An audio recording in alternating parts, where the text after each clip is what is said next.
Start video transmission. We should be live then. Let's just make sure we are. Load up the chat.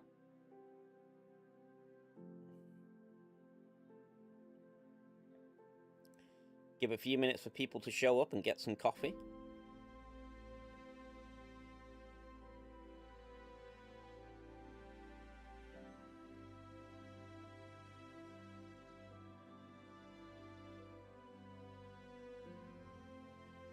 Yeah, I did want to be on YouTube, I like that. Right.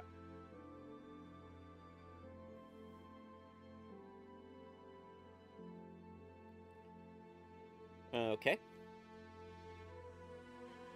We should be okay now.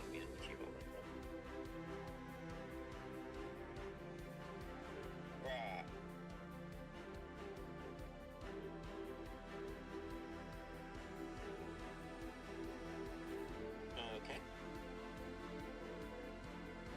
Should be okay now. Yep, that all looks like it's live streaming correctly. I can hear audio through the phone. So we do have our audio on. So hi, good morning. Welcome to another stream and the return of the Sunday morning streams. I've up early. I've got a cup of coffee ready to go. I'm ready to drive some trains along the route. Starting with Medway Valley Line, is where we're going to be driving today. Thoroughly enjoying the route. We're going to be doing some 375-3 services on the timetable mode. Fortunately, we don't have like a bank holiday timetable, because that would be fitting here for Easter, and happy Easter to everyone that's watching. But what we do have is a number of timetable services to be running. And obviously this line comes with every half-hour timetable service.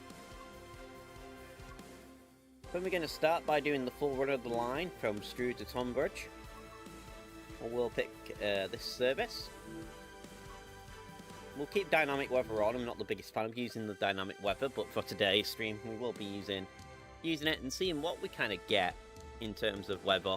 It might make it a little bit more interesting if we do have some changeable weather conditions.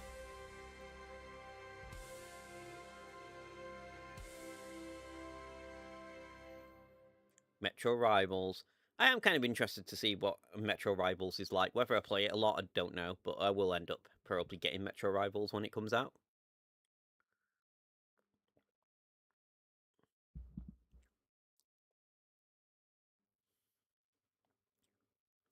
Also, the Thomas DLC.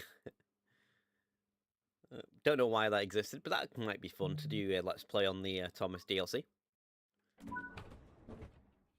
Right, we've thrown the cab now, so let's get the train set up. Master key on. Neutral. Day running lights. Tail lights off. Yeah, safety system's set up. I can never manage to line these up on the when playing on a controller, so we'll just use the mouse to get that sorted out. Get the doors open. And we should be pretty much ready to go. We are running down to Tonbridge today, so this first service should take about 55 minutes in total. Lots of stopping along the way. Lots of intermediary stops.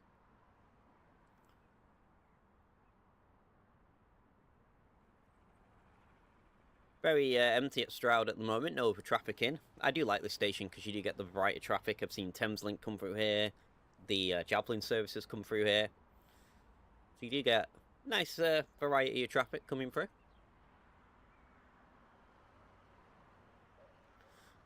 While we're waiting to depart, if you do enjoy, I'm enjoying this route, I do have a couple of gameplay videos as well on the channel of different services on this particular bit of DLC.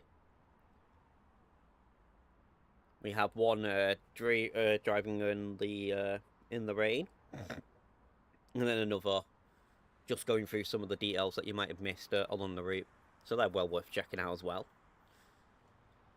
Couple of seconds and we'll be ready to depart.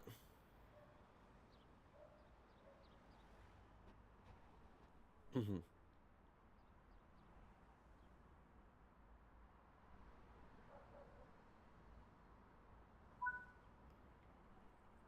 the doors closed.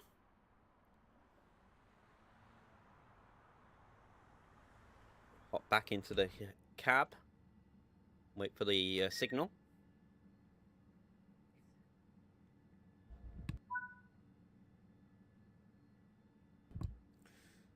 Okay, so we've got the signal now, so pop power reverser forward. We are limited to just 15 miles an hour leaving the station. The next station is Cuxton.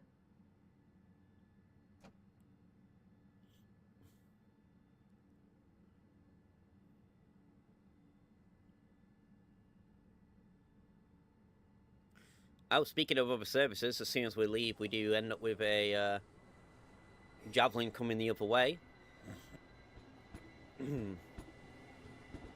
Obviously, if you own Southeastern High Speed, you'll get the Javelin.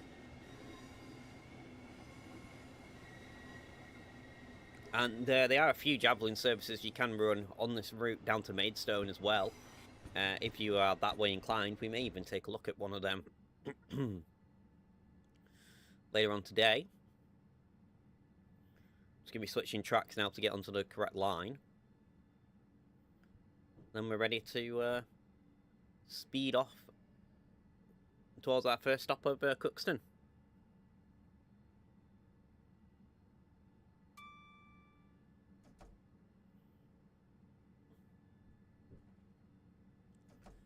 Oh, 45 miles an hour, so we're giving the green light now to start speeding up, so let's get us up to line speed.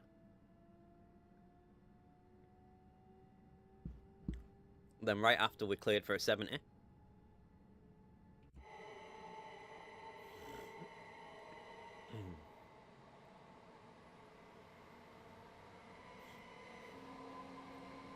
This is a really good route though. One thing I do love about this route is it's also so smooth to play. And just generally fun.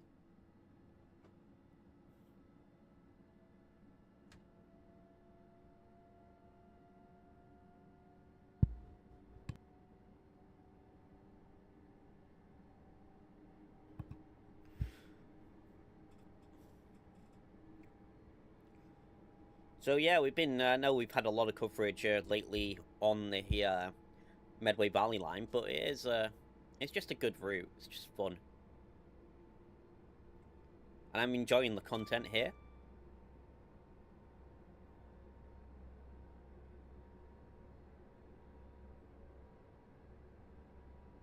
Now, as we go under this, not this bridge, but the next set of bridges, these are the main bridges that connect the M2 and also the high-speed one, basically. I was asking in one of the videos, do you see services going over the high-speed one bridge? If you time it right, you actually do have AI services using that branch. So they are in the timetable mode, which I think is just a nice little cool thing they didn't have to do. High-speed line is this second bridge here. Out the two. Well, sorry, third bridge out the two. But yeah, so you do actually see services using that.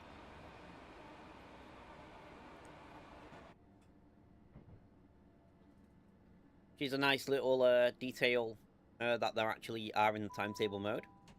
We will shortly be arriving at Cuxton. You can see Cuxton Station just ahead of us, where the bridge is. British Transport Police. If you notice something out of the ordinary, speak to a member of staff or text us on 61016 and we'll get it sorted. That's 61016. See it, say it, sorted. I have the red light here just protecting the level crossing at the end of the platform.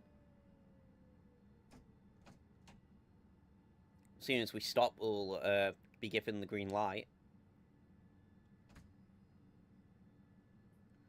Try and line up slightly with the stop marker.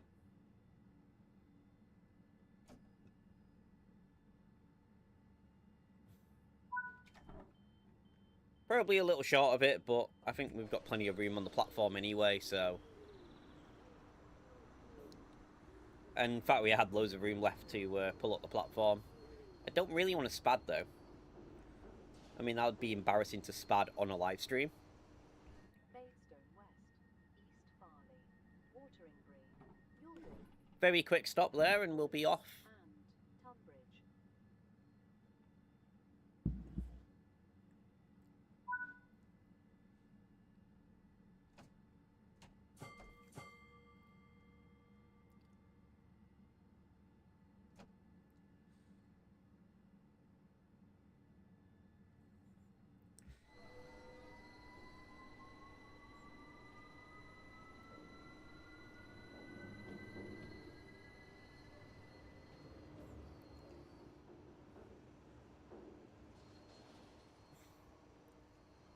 A little bit of a flyby.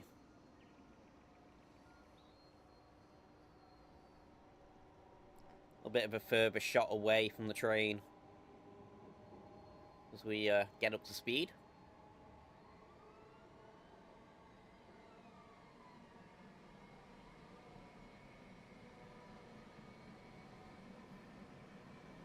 And some sparks from the shoe, the electric shoe.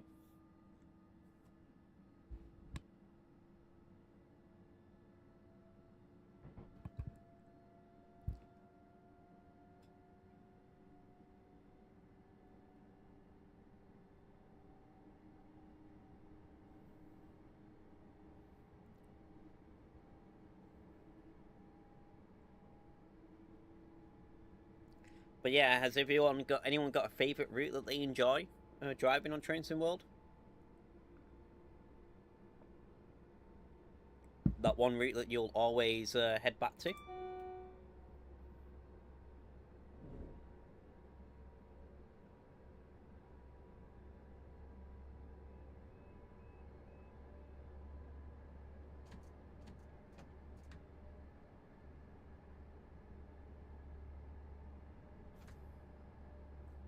For routes I'll always go back to, Manchester Airport Commuter is obviously one. I'm actually very disappointed in Alan Thompson Simulations currently, as obviously we just had their Class 90 released and that was dreadful.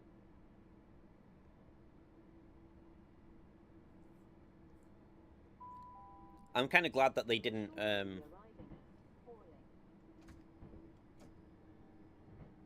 I'm kind of glad that Alan Thompson Simulations didn't try and add new stock into Manchester Airport Commuter, considering how badly they've done with the Class 90.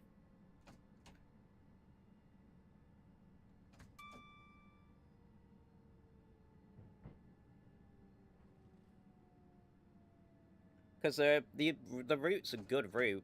Maybe the coverage could be better. Really, it should go down to Crewe, and I kind of wish it did. Because we're soon going to be getting the Trent Valley Line from Milton Keynes to Crewe. And if they gave us Manchester Airport Commuter to Crewe, you'd basically be able to do the full run from Manchester to... or one of the full runs anyway. From Manchester, Piccadilly to London Euston. Welcome aboard this southeastern service to Tunbridge, calling at Snodland, New Hythe, Aylesford, Maidstone Barracks. If you route hop, you could technically do an era hop. You can technically do Liverpool to London Euston now, fully, as soon as that Trent Valley Line comes out.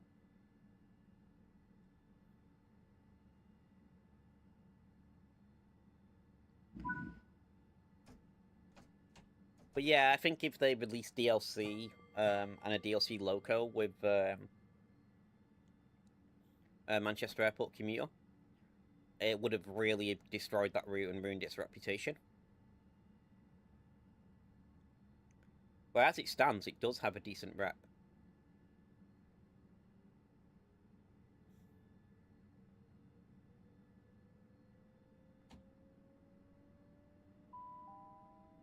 The next station is Snodland.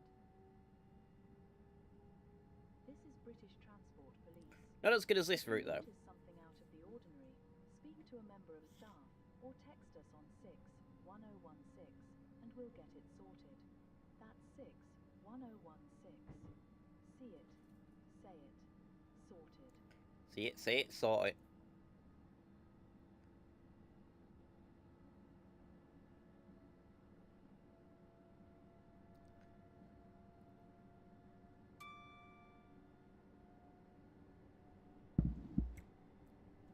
It's just a nice relaxing drive on this route. And it's, there's a lot of quick stops as well, which I like.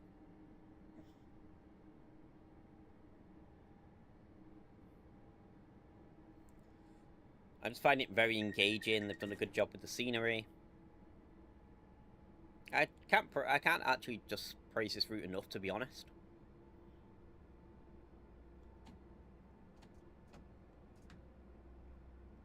Definitely one of my favourites. Coming up to Snowed Land, and you can see the station just ahead of us. And this big factory at the side. One thing you find in the northern part, especially of this route, is there is a lot of trackside industries and factories. Kind of like the north of Maidstone. And Maidstone is when it changes. We will shortly be arriving at Snodland. This is British Transport Police.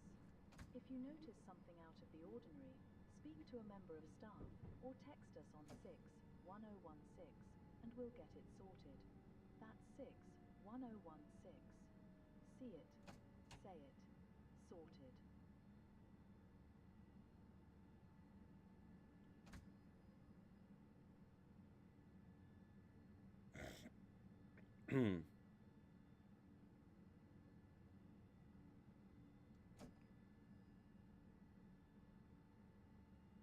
Oh, much better for the stop marker on that one.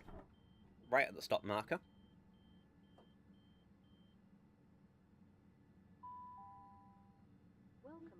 Speaking of routes that have improved, Great Western Express.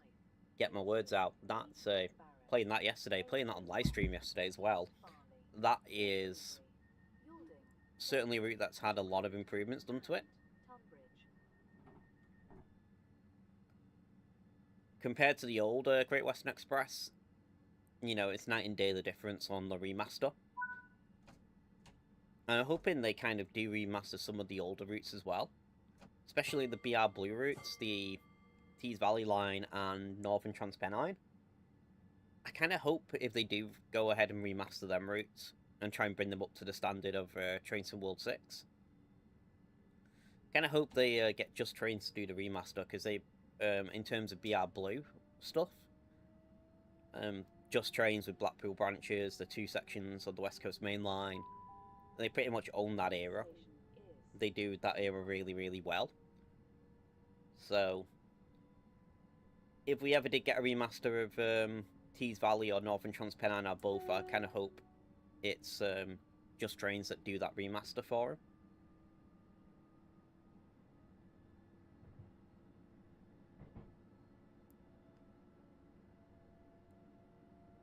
The East Coastway remasters out as well. It's not the best, however. I think the job Rivet Games did on the East Coastway remaster compared to what one person did with Great Western Express. It's kind of shocking for Rivet Games, really. Yeah, they've improved the lighting and stuff, but it's like they've not put any care or attention into remastering the route.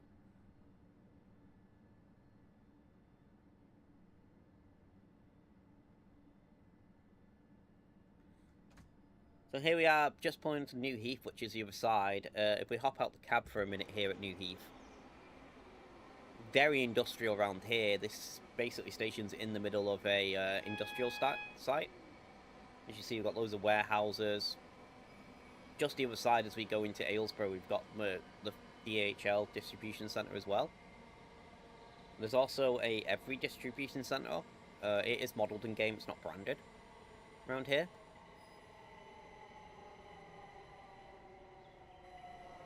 So you do get a mix in terms of variety of scenery as well, from the very, very rural southern section to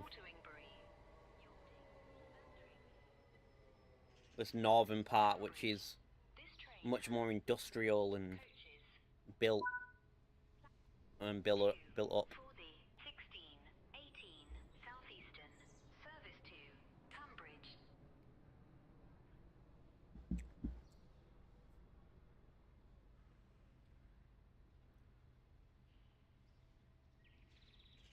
Got the big trailers there for hauling stuff.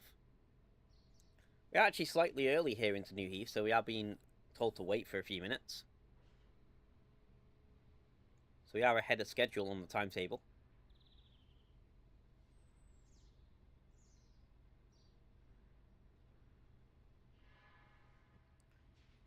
We are told we can lock the doors now, though, so let's get the doors locked, and then once the doors are locked, we'll get moving further south.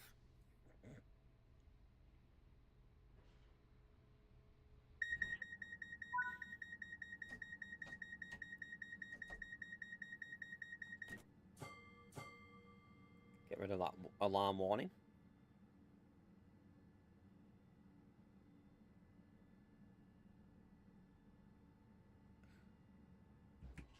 So, as I said, this is very much an industrial... New Heath's very much in the middle of an industrial estate. And you've got these big distribution centres. I'll point it out as we go past where I believe the Every warehouse is.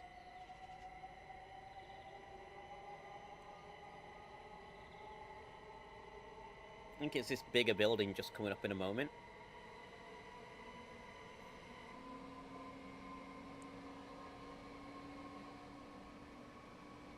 I believe this is like the Every warehouse, and there's another parcel firm here as well, with all these trucks parked here alongside of the line. And then you could already see the yellow from the DHL office. There's 2 DHL distribution centres included in the route. One just coming into Paddock Wood. That's the first one. Hop back in the cab so we don't speed, and blast the red signal the other side of Aylesford.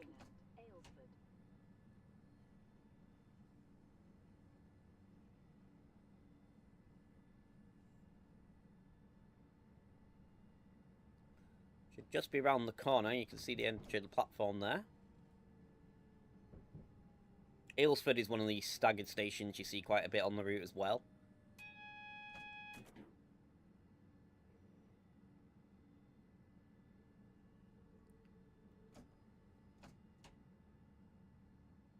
I assume we have a red signal here just to protect the level crossing.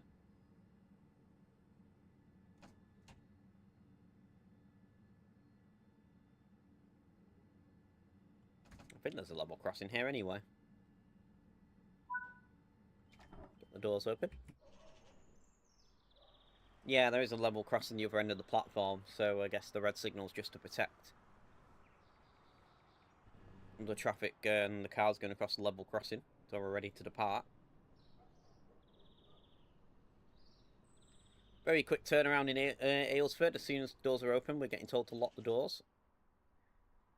And then we'll be back on our way towards Tunbridge, rather. Forget we're running the full route today and not just down to Paddock Wood.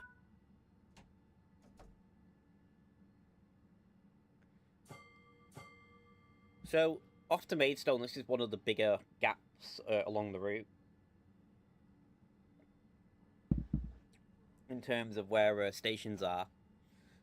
And then you probably have the smallest gap between Maidstone Barracks and Maidstone West, rather.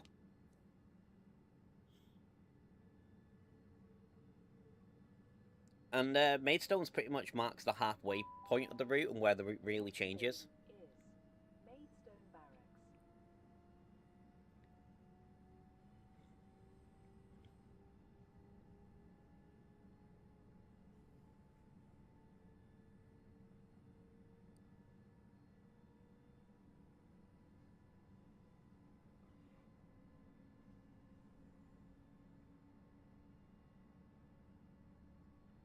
I said this more built up, more industrial, you know, lots of factories along the riverside on the northern section then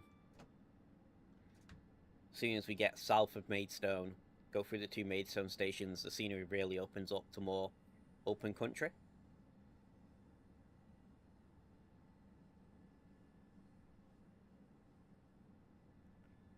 While we're making our way to Maidstone halfway point, if you are enjoying today's stream, make sure you give the stream a like. Just helps get the stream more promoted and gets more views on it, gets more eyes on the product. It tells YouTube, oh, this stream is worth this stream's worth pushing out to more people. So it's a good way to help me out if you're enjoying the content, is by just clicking the little like button.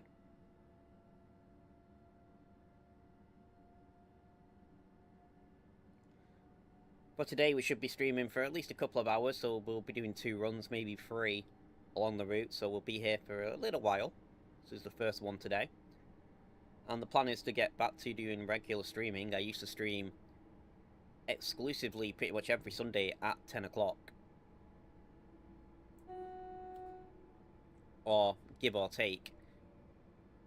For a while, unfortunately we've not been able to do that, so this is the first return to live streaming and getting back into it.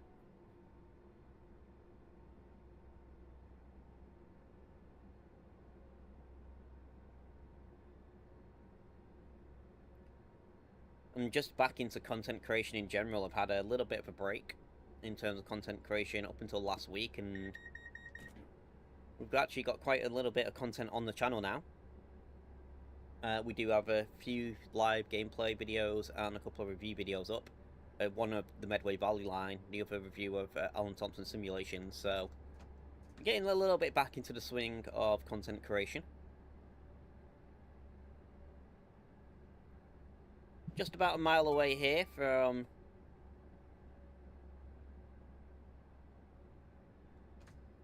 Maidstone Barracks. We actually go under the bridge for another Maidstone station as well. There's a third Maidstone station, Maidstone East. Actually which is probably the more major station here. And that's the one that has direct services that go into London Victoria and London Charing Cross. Where Barracks and East is more of a north-south town connection.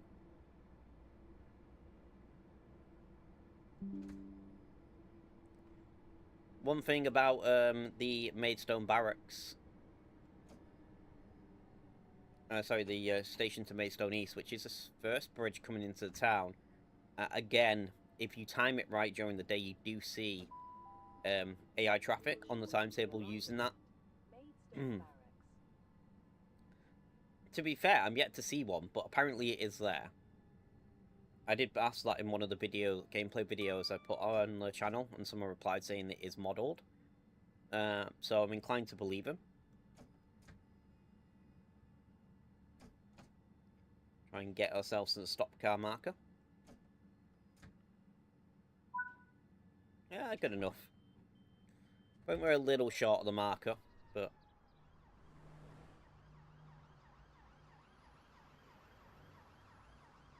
a little short. We could have got a bit further up the platform if we wanted to there. As I said, this is a very short little run as well. You can already see Maidstone East before we even leave the platform here. I think to get between 2 stations takes about 30 seconds. Maybe, well, less than a minute anyway. Maybe like 30 to 45 seconds to do this little short hop.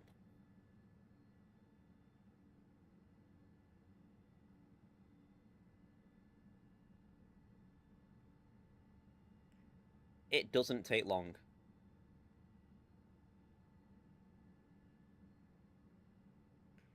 While I was researching one of the gameplay videos, I did do a little bit of looking into why these stations are so close.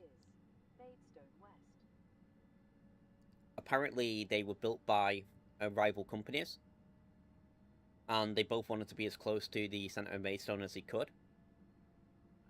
This was before the 2 stations were connected when they were originally built, so that's the reason why we have this basically half a mile run between the two stations. We'll acknowledge the system.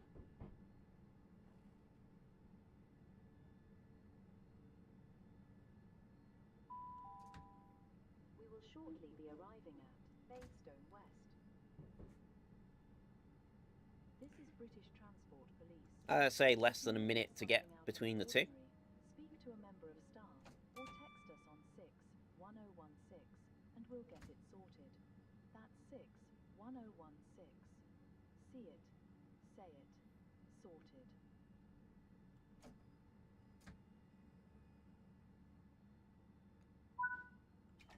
Can't see where our stop marker is for this station, but we're here.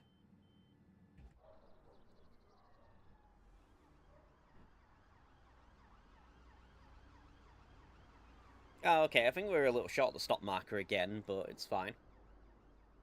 Paddockwood and Tunbridge. So this section's probably the section of the route I prefer when we get out of Maidstone.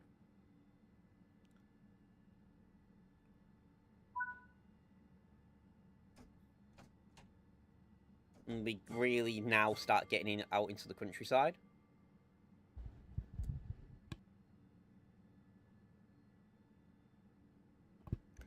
So this is where the route really essentially opens up.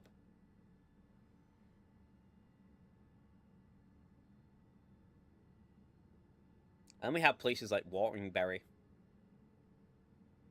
which is maybe my favourite station. The next station is East Farley. The only one of these stations I've been to in real life is Tonbridge. And through Tonbridge, the company I work for, they have an office in Tunbridge Wells. So we went down to that office. And, yeah, I've only been down there once, but obviously to get to Tunbridge Wells, you have to go through Tonbridge. So that's the only one of these stations I've actually been to, and then that was just passing. Other than that, I've never been to any of the stations down here.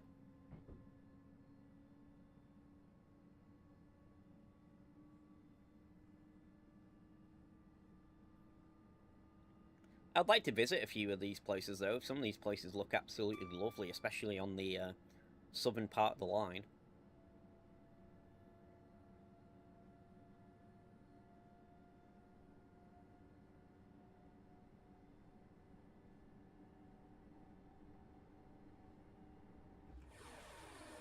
This is where we're really hugging the side of the river. You can see the boat traffic there, and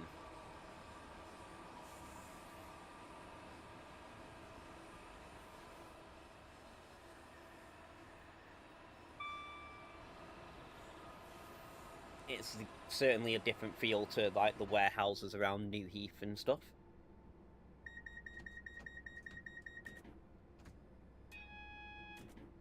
AWS warning, we got the 40 speed change, we have to get down anyway. As we're obviously stopping at East Farley, but if we were going express, we'd need to get down to 40 here.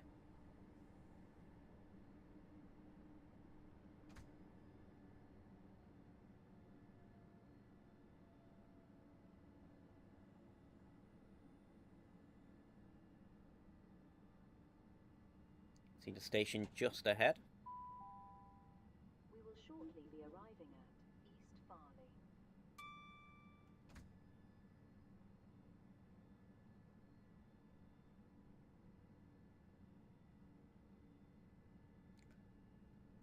Beltring is probably the weirdest station on this route. It's, if you want to talk about open countryside and being in the middle of nowhere, Beltring is definitely that station.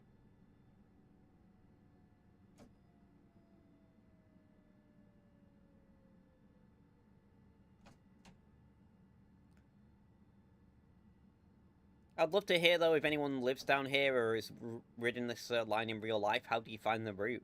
Let me know. I'll obviously love to hear your comments. Thank you, everyone, for watching. And I'd like to see what you all think of the route. This is another East Valley. It looks like another nice little town, or I guess village, you'd say.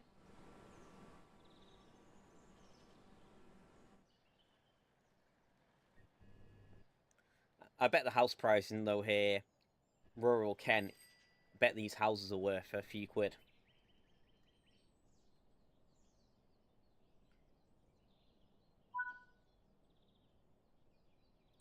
And again, I just want to say, if you are watching,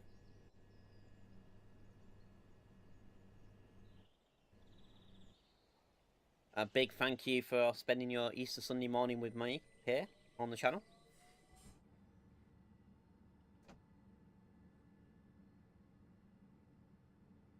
Hope you all, if you are celebrating Easter, I'll getting into some nice chocolate. I've got a The next station is Easter egg ready to eat after we're done with the stream when we chill out this afternoon.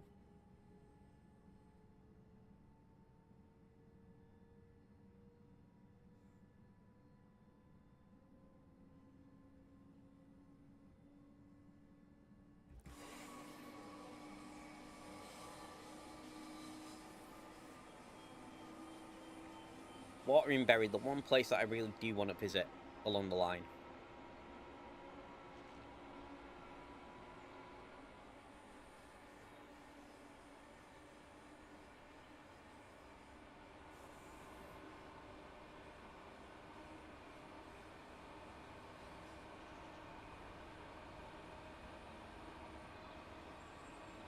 Also, once you get south,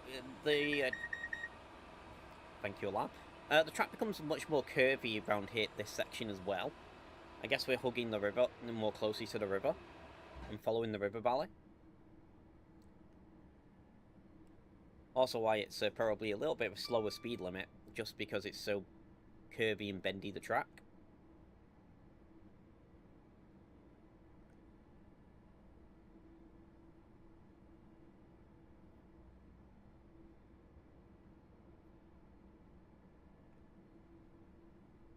But we are literally hugging the river at this point. Which you can understand why when they built the railway, why they did it, and they want to obviously go the flattest route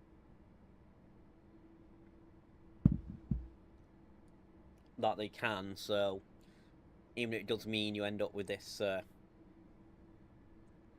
less direct route, you'd say.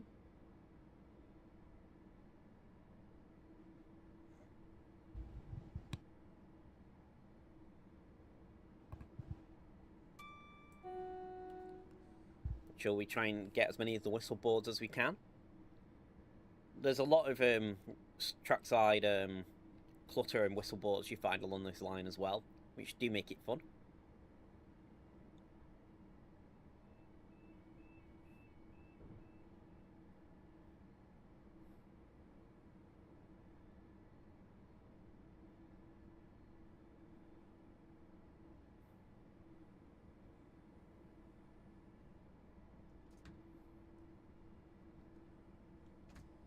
About a mile to go until we get into Wateringborough.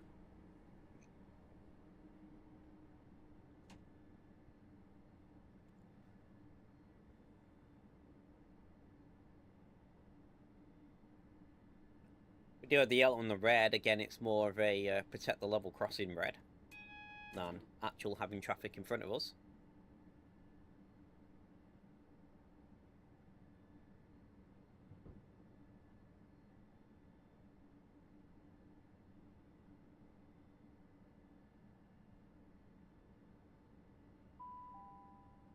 we will shortly be arriving at Wateringbury.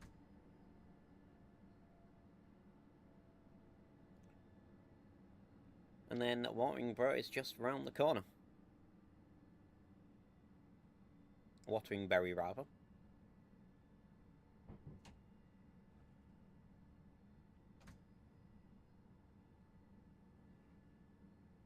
And again, it's another one of these stations with the staggered platforms.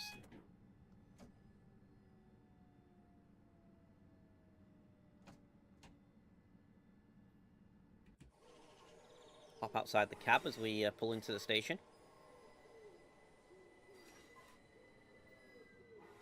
make sure we get down and don't spad the signal at the end of the platform. That'd be rather embarrassing. Looks like there's a pub over there as well. I mean, how nice would it be? Nice summer's day, sat outside that bar, watching the trains go by on the station.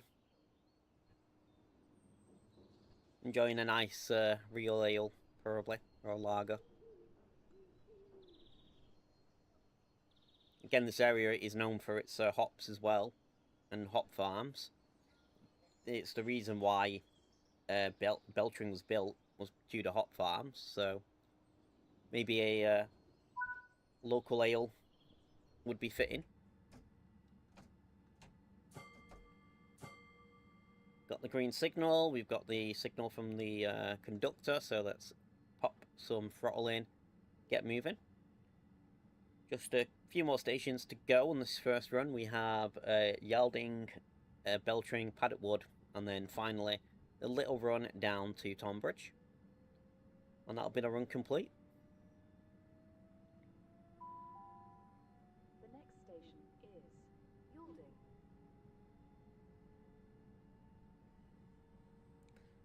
If you'd like to have a beer and sit and watch the trains, give the video a like.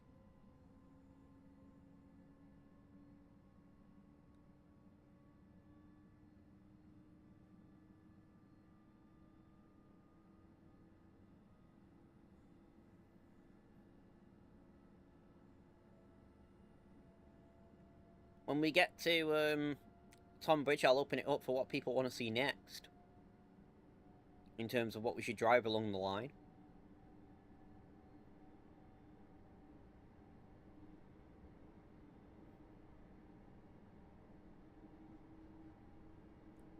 Just in case anyone has any preference.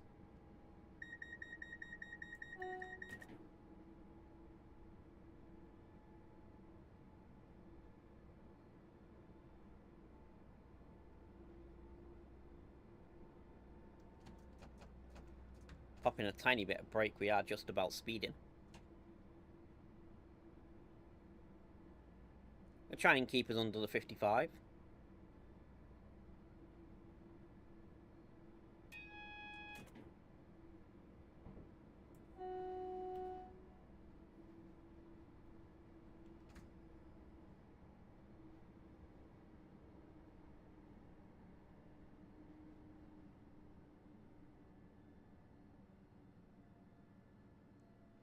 Otherwise, you're just going to end up doing another Will shortly be arriving at Yalding. 375 run.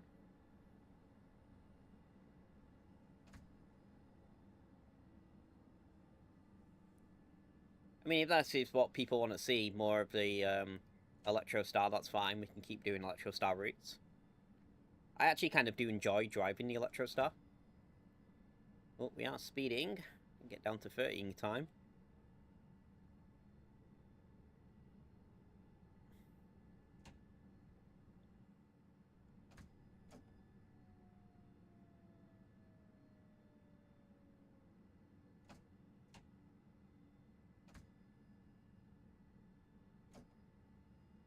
Maybe we could do the northern part on the 700. Cause not really. I don't think I've ever even driven the 700. I own the 700. I don't think I've ever driven it, so maybe we'll do that next. Welcome aboard this sound. A little 700 run. To Tonbridge, calling at Beltring, Paddockwood, and Tonbridge. Just to get some variety on the stream.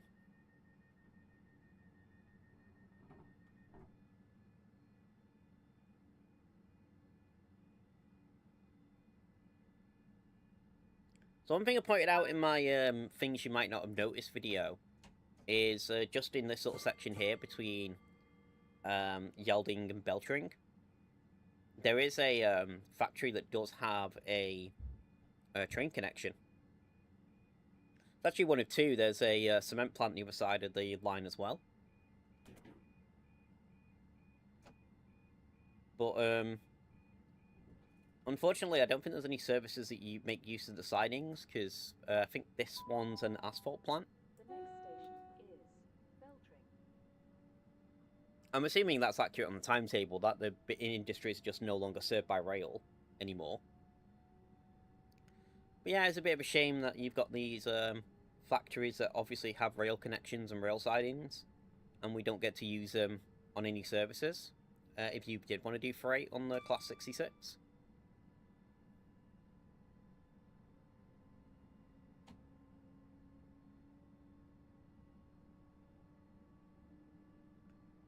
So as we get outside the cab, the asphalt plant is just coming up in a mow.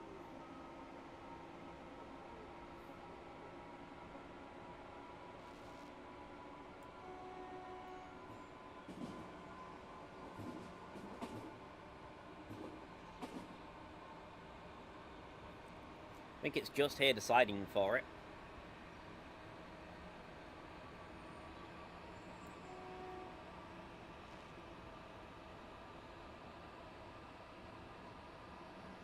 Yeah, this is where it branches off, and this would be the asphalt plant. You can see the siding there for dropping freight in. You might be able to do it in free roam, I guess, if you were playing free roam. Set a 66 service up to go in and stop there.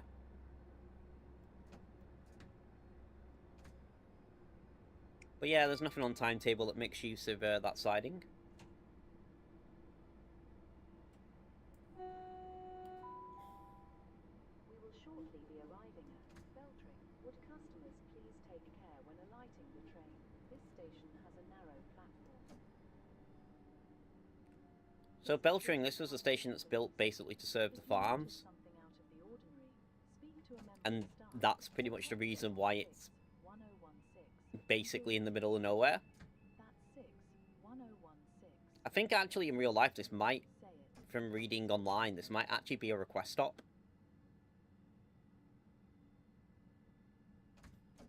Obviously we don't have request stops in-game.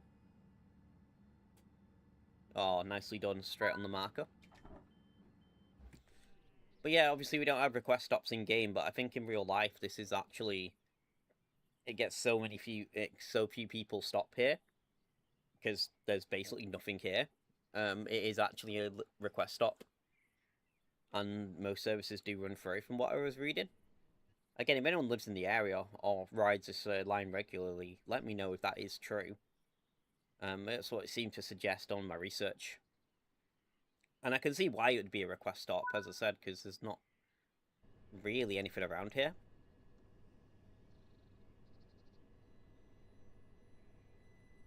You probably only come here if you were, you know, working as on one of the farms, which is primarily what the station was built for, or doing like some nice countryside walks, I imagine. Actually, it'll be quite good for walkers and hikers. The next station is Paddock Wood. So Paddock Wood, the next station, this is where we join the main line. And this is where we can really stretch the legs of the train. Got a few mile gap between Paddock Wood and Tonbridge.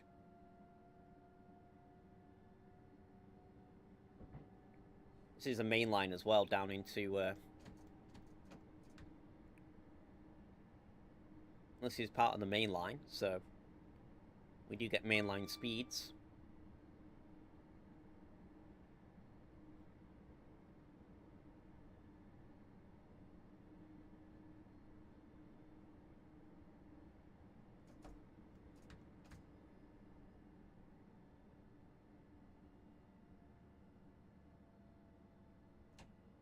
Speed really drops off in a minute as we kind of go into like a single track section very briefly, as we get off the branch and join the main line.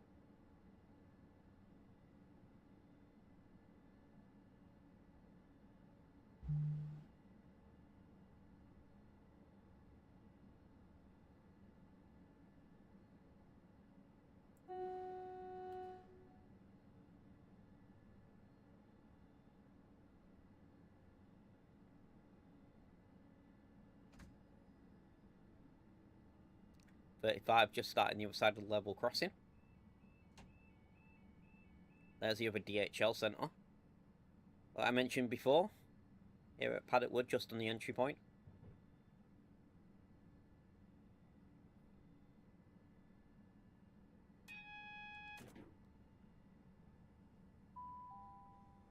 We will shortly be arriving at Paddock Wood.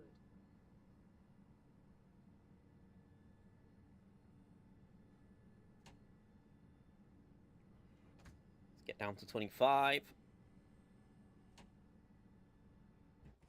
Oh. This is a section where it becomes single track for very briefly. And then we join the main line. We do have a red light here.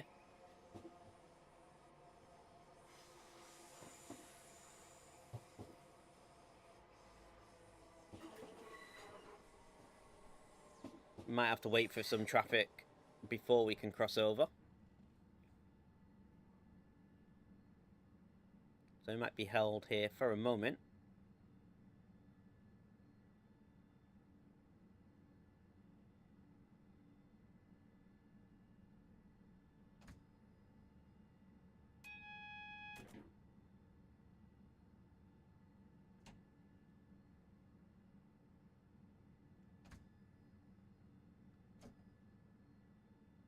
Then we'll open it up to you guys. What do you want to see next?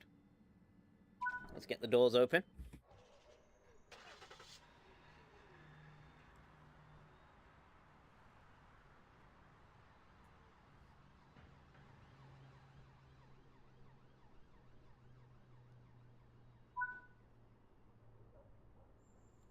There we go, we've got the green light right away, so as soon as we get the doors closed we can go and hop across onto the correct line.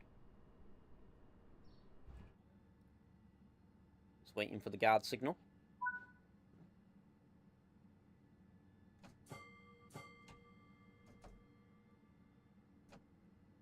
We will be limited to 40 as we cross the tracks here. The next station is Tunbridge.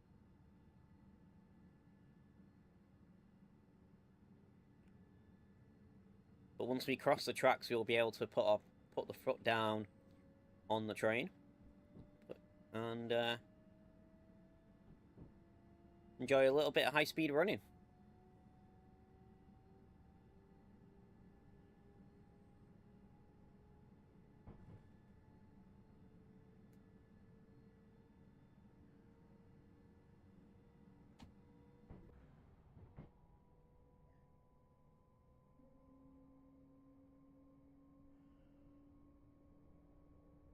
And there we go, there's the signal.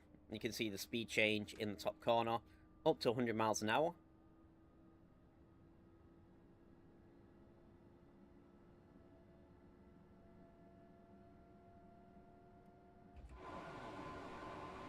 Very much the high-speed section of the line. Whether we can manage to get the Electrostar up to 100 before we need to brake and start reducing speed to get into Tunbridge, I don't know. We'll see.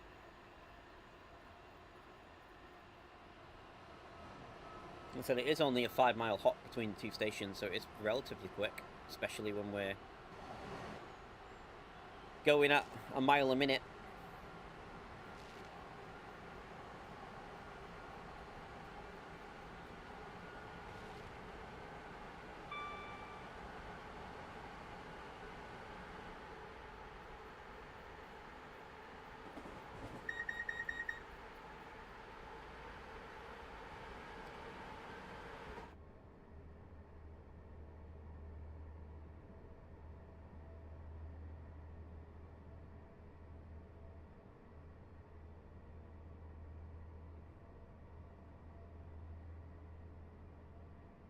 I think we can already see the yellow light for us getting into a final platform, so it doesn't look like we're going to reach the top line speed on this little section.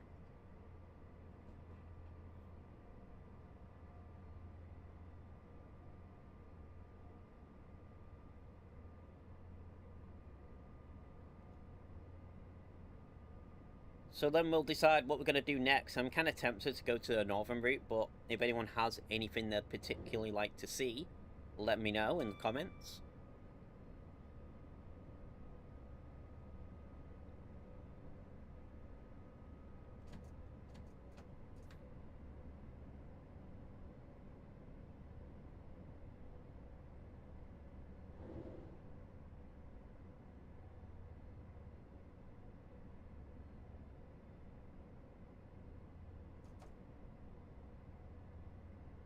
You can see us having to get down to 40 for the track switch when we do get to Tonbridge. In fact, we're starting to get the signals for it now. So not far to go.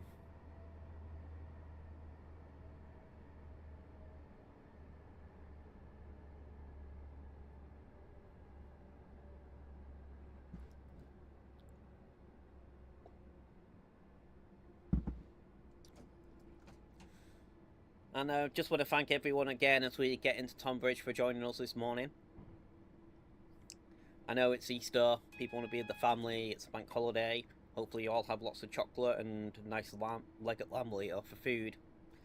There's a lot of things you could be choosing to do right now, and I really appreciate you choosing to tune into this live stream. And spend your morning here Easter Sunday morning with me.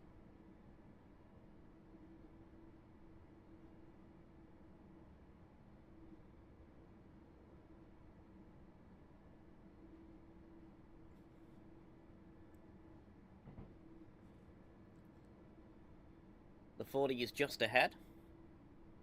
We should see the little split here, and we might. I don't think we've gone past it where the line.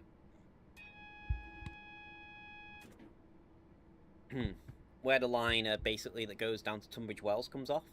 The only part of this line that I've actually ridden on. I think maybe we've already gone past it, I don't know. Although I thought it was just before the station.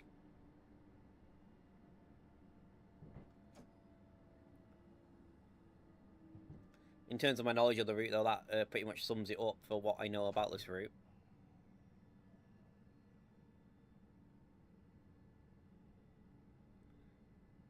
Might be just here, actually, because we do have a red signal before the station, so maybe we're being held by for some traffic.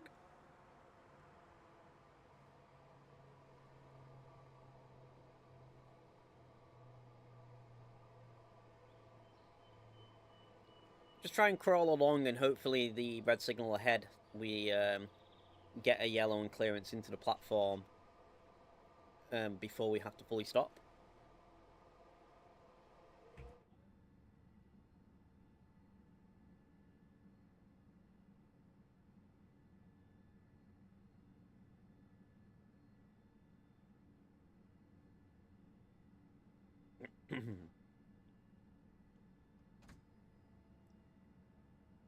Looks like it is going to make us get down.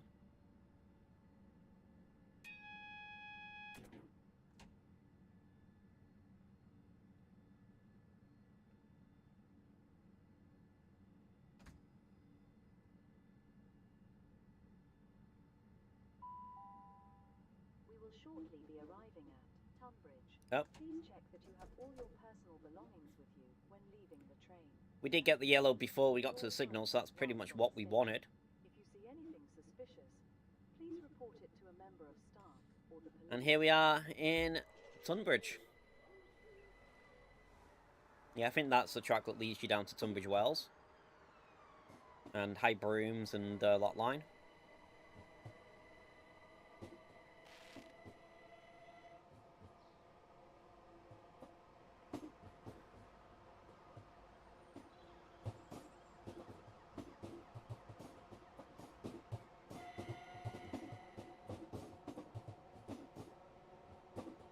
Not for us today, though.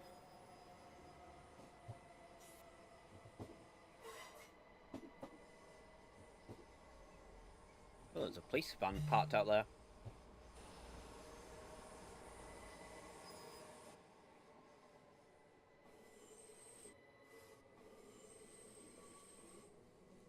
Try and crawl to the stop marker.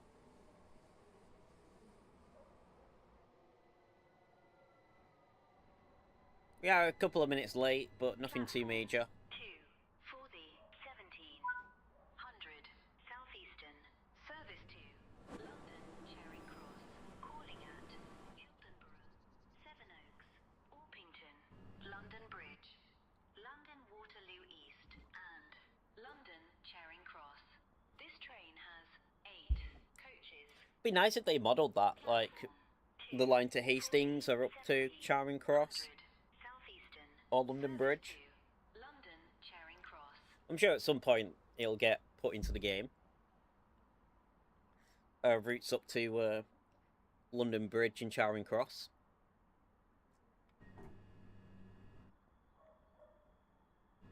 Nothing currently, though.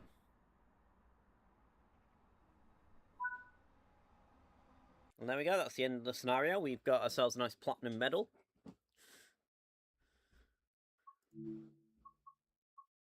So I'm going to return to timetable mode for a minute. Has any preferences for what they want to see next, let me know in the chat.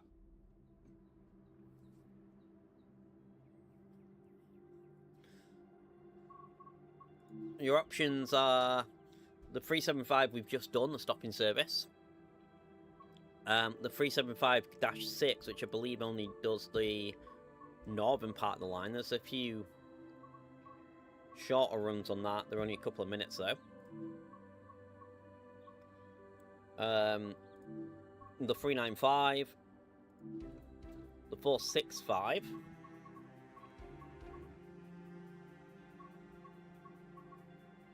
the 465 does have a Strood Paddock Wood stopping service.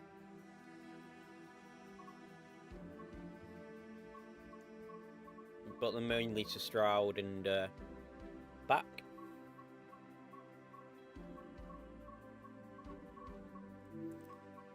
The Class 700, which I don't think I've ever driven, but this pretty much gives us the northern section of the line, and I've not actually driven the northern section, so I am tempted to do one of these services, which is about half hour each.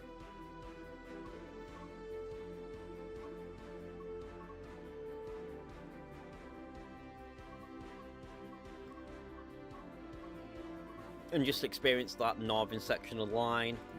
And we do have, obviously, the freight services as well out of Tonbridge Yard. These are generally about hour runs.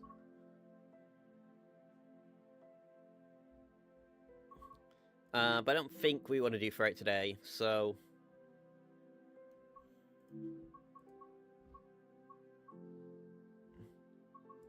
We also have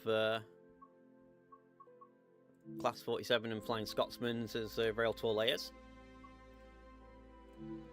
I think, you know what, I think we're going to go for the Class 700. I've never driven it. Okay, so it's around 11 o'clock. It's 11:04 now, so Rainham to Luton. Today's weather, dynamic weather. Let's hop into it.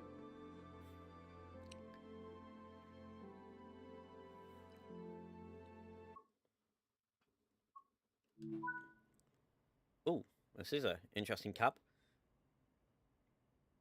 I'll have to take me a moment to get familiar with this train. Master key on. Reverse is already neutral. It's combined throttle and brake. So our safety systems are over here.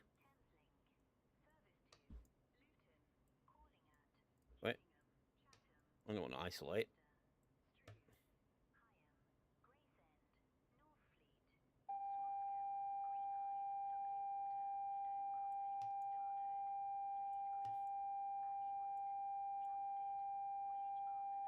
I think that should be the safety systems on. TSW6 and AWS operational. Yeah, it says they're operational. It's a very fancy cab, this. It's more modern than I thought it would be.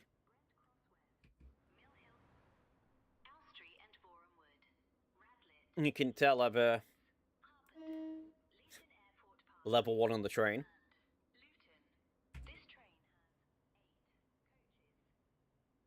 There's a good chance where we don't end up getting this train moving. Held till 11 o'clock, so we'll just give it a moment. There's door release. AWS acknowledgements.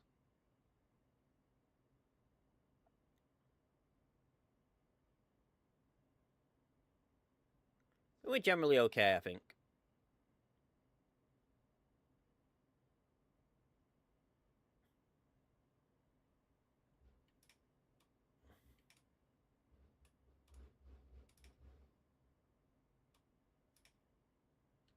We want dip beam, I'm guessing. We don't seem to have day running on the lights.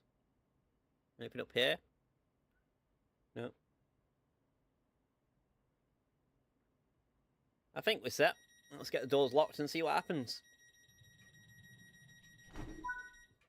As I said, I've owned this for a while. I think I only got this because it kind of lays onto...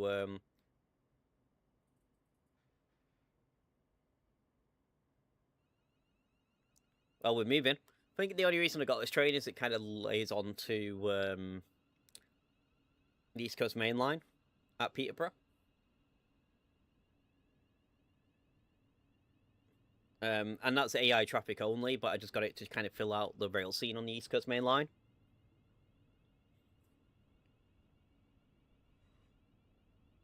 So yeah, it's never been something I've actually sat in and driven until now.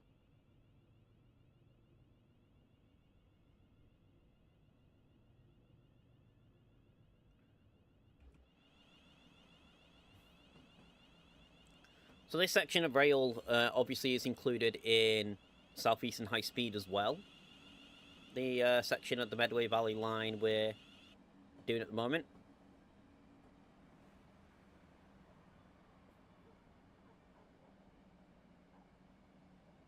And to be fair, this is DLC for the Medway Valley, for originally Southeastern High Speed.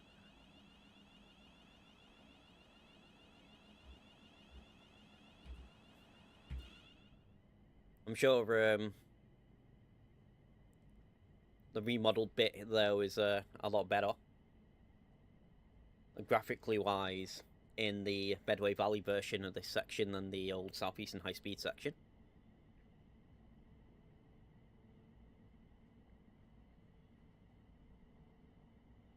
But yeah, Thameslink is something a little different.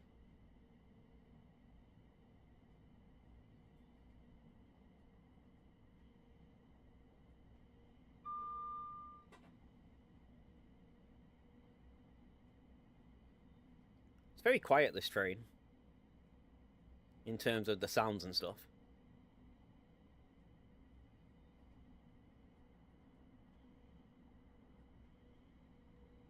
Again, I don't think I've ever ridden on a Thameslink service, so is this realistic?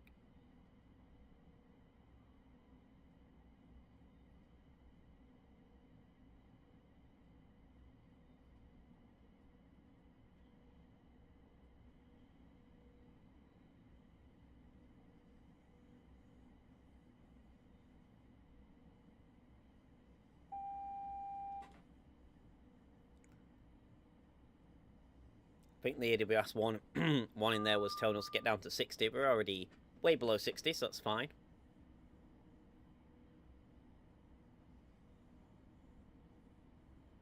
As we approach Gillingham here.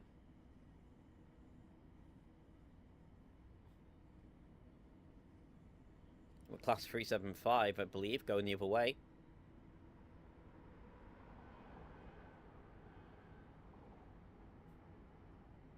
I guess this is more the main line than the branch line, so we should expect to see a bit more traffic.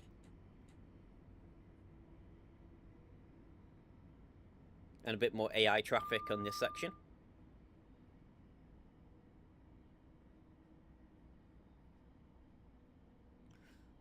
That's the start of the 60 zone, we're already way above that. Way below that, rather. And soon enough we'll be at Gillingham.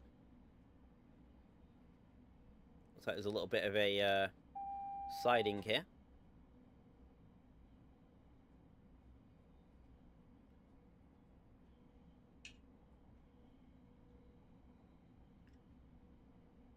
A train wash and some stored services. Can't really make out what they are. I assume they're 375s. I assume just ahead of us where this bridge is Gillingham.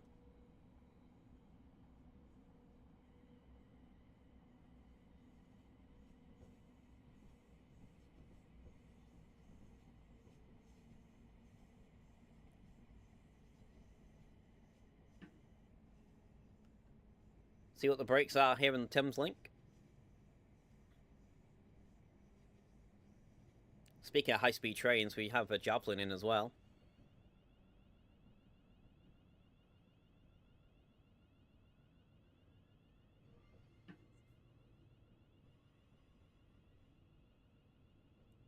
And a, is it the 465? Whatever the other train is, the one that looks slightly ugly.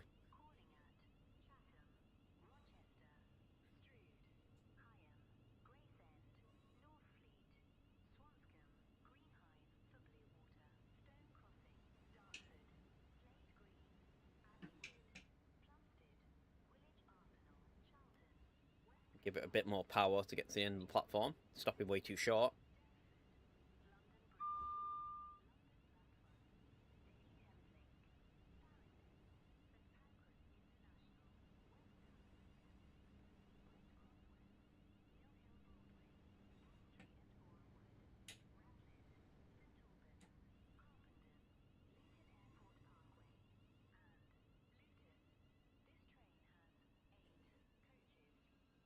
Taking a little bit getting used to the brakes on this train. Slightly different from the 375, even though it's still a combined throttle brake system.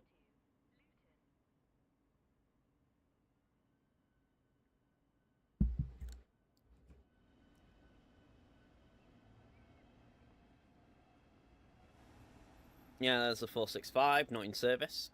Oh, hello.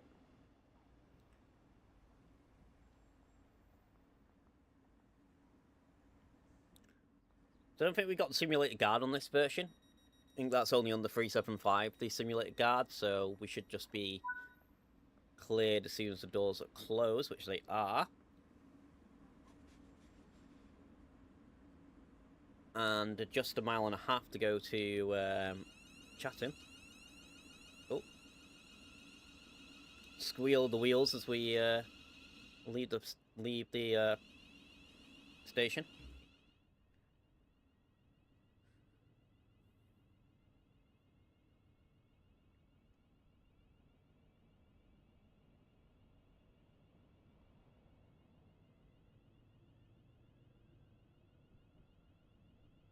So even this part of the Medway Valley Line is well done in terms of scenery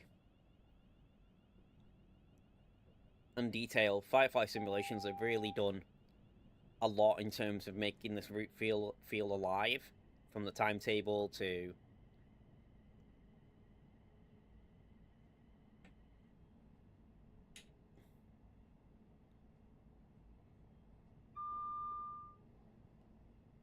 the scenery. Got another Thameslink train going the other way.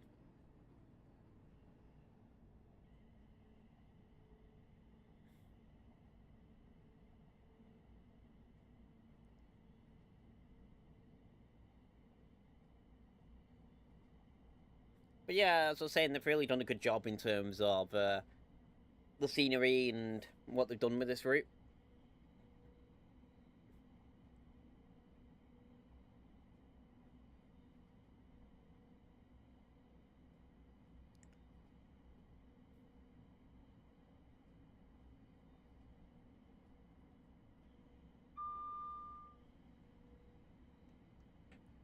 Even on the sections that have featured in, obviously, previous routes like this bit.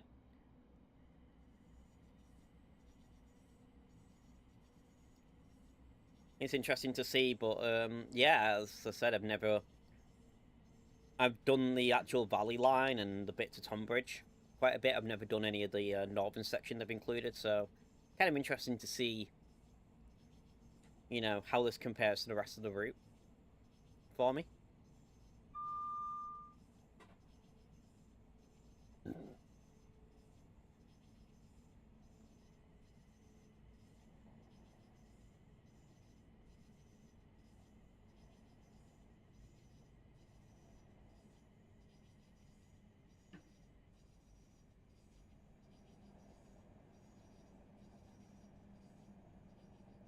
I actually didn't think they included that much of the northern route to get a 30-minute service on, but, you know, 30 minutes is a decent little run.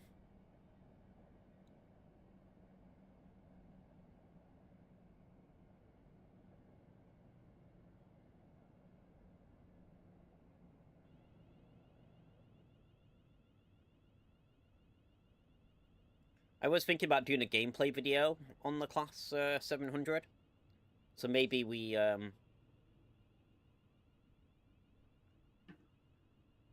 do run the Thameslink service on this route.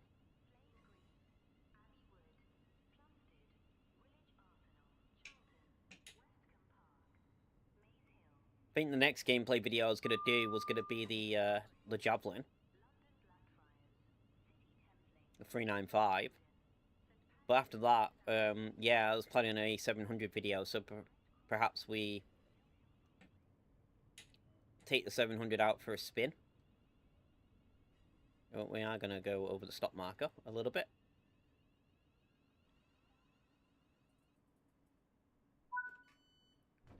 On this section of the Medway Valley Line as opposed to the old Southeastern High Speed. Originally the video was going to be Southeastern High Speed, but yeah. If it works on this route and there's a decent run, 30 minutes is decent enough for a video, perhaps that's the gameplay video.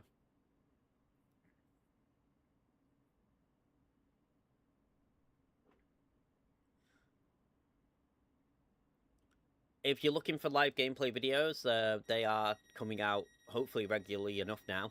Gonna aim for try and get 3 a week done. On Tuesdays,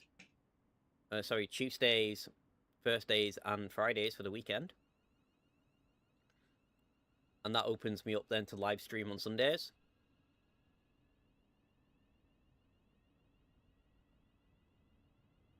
The tunnel's a bit glitchy here with the lighting.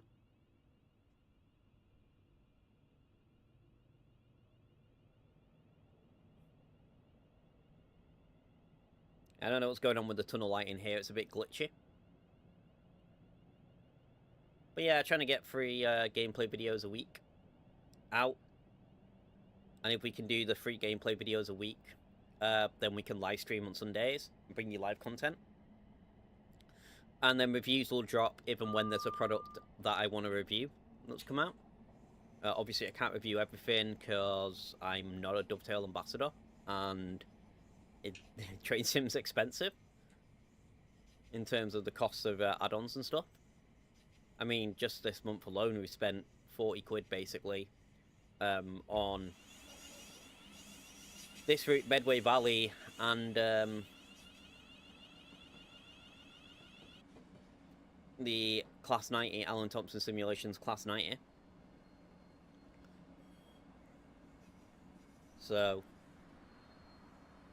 we can't review everything. There's also the German loco, which we didn't pick up, that came out this week as well. So there's obviously a lot of releases, and obviously anyone in the ambassador program, they get given all the keys for free. I'm not in the ambassador program, so I can't review everything, but I'll try and get as many products as I can, and them videos will just come out even when. So there isn't going to be a regular schedule for it. A lot of the time, if there is a review, I'll try and get them out on the Wednesday. Products normally come out on Tuesday. Tuesday is a difficult day for me to record, as normally I'm at poker on Tuesdays. So if a product does release on Tuesday, and then with work, I likely won't get my hands on it till Wednesday morning, or Wednesday evening. So for review videos, they may be a little bit delayed, but I'll try and keep them regular as I can as well, weaving that in between the real life footage, the gameplay footage, live streams, and then real life vlogs. Hopefully will start again as well in the not too distant future.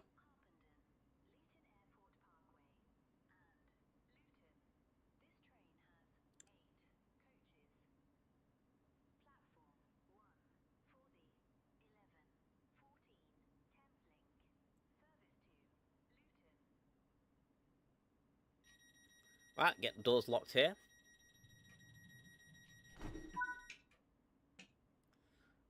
So this is the part of the line we know for very, very well. Heading over the bridge.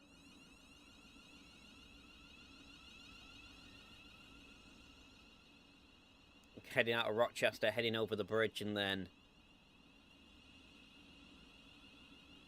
into Stroud. I keep saying Stroud, it's Stroud.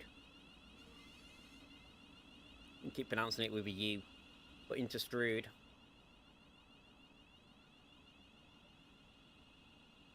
That is very slow corner coming off the bridge over the River Medway.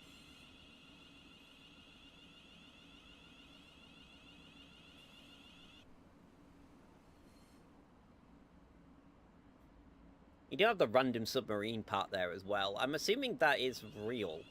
And there is just a submarine just parked in the river, like, full time. I remember on Train Sim Classic seeing that there. I'd be like, why is there a submarine there? But yeah, I imagine that obviously must be a thing.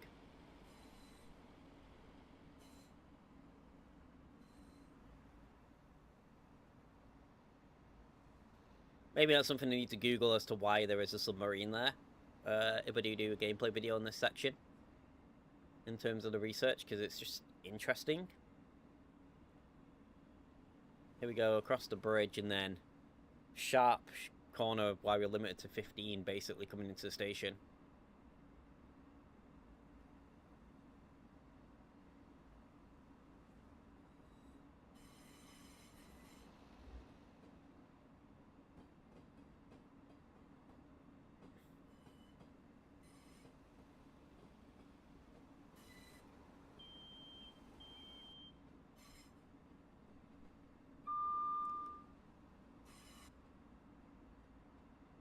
Also quite the little grade as well, like a 1% grade coming down.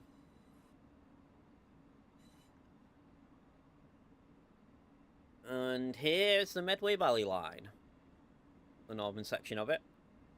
Obviously, when we first started the live stream, you were seeing the Javelin run down this little section into the station. We have sped up just because of the hill. Let's bring the speed back down.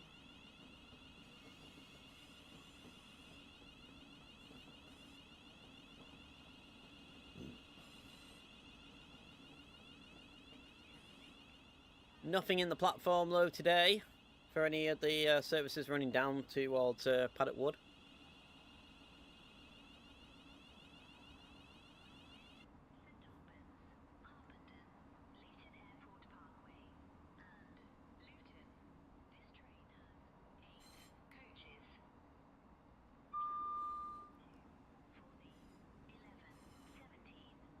Eight coaches, so a long train.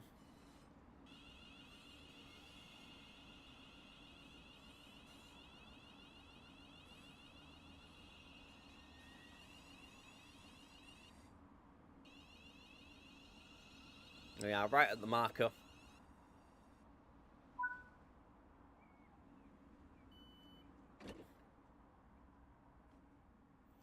Yeah, very empty Strood station.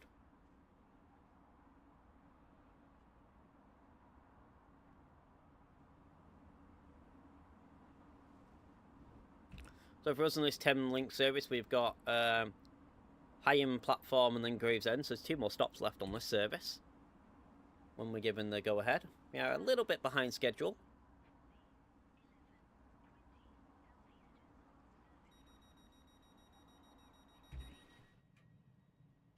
Only a couple of minutes though, about a minute behind as it stands.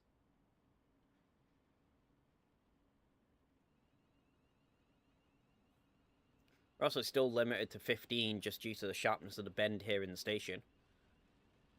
But then I think as we get into the tunnel, we're allowed to speed up a little bit.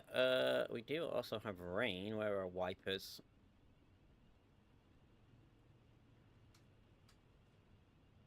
Wipers on slow. Speeding a tiny bit as well as playing with the window wipers.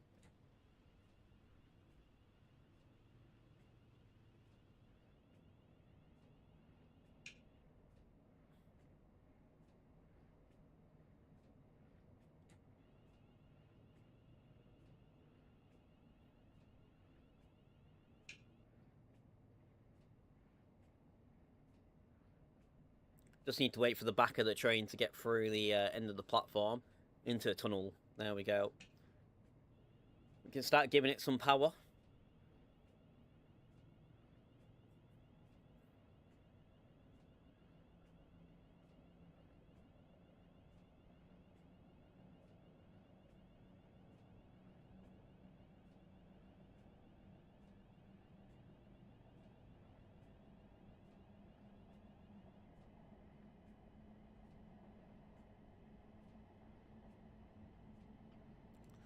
Just want to say you're enjoying this Class 700 run. Give the video a like as well.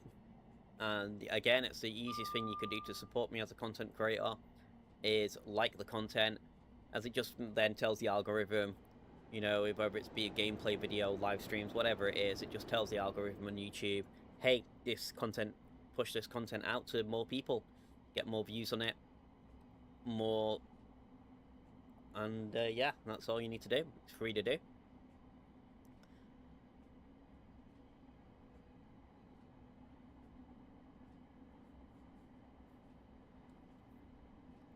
Oh, we drove 7 miles. As I said, I've never, since I've owned this train, I only got it because of the layering. So this is the first time we've ever been in the 700. You could almost say we've got a first look live on live stream. It's not a bad train though, it's enjoyable. So it's a much more modern cab than what I was expecting.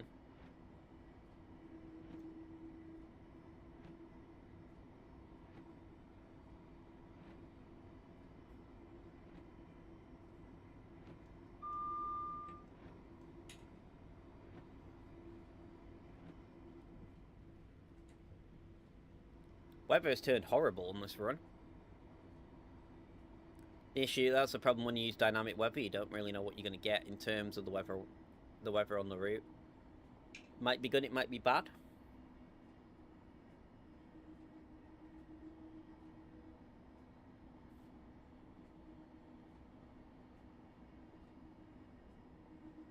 What's a bit glitchy with the window wiper there? Not sure if that's coming across on stream. Like glitching the tunnel entrance.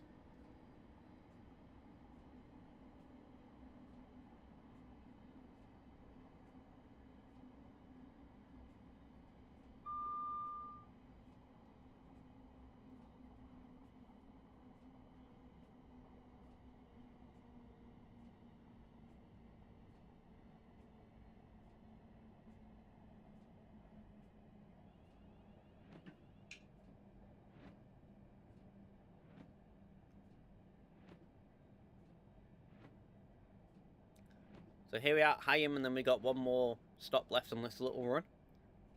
Then we'll find another service to do. Again, if you do have any recommendations, let me know. I'd like to do something generally around 45 minutes, if possible. Half an hour to 45 minutes again. Oh, that's the wrong way. We want to brake, not speed up. We don't want to go flying through the platform. We might actually... No, we're not going to overshoot the stop marker. That'd be embarrassing, wouldn't it? Flying through the platform.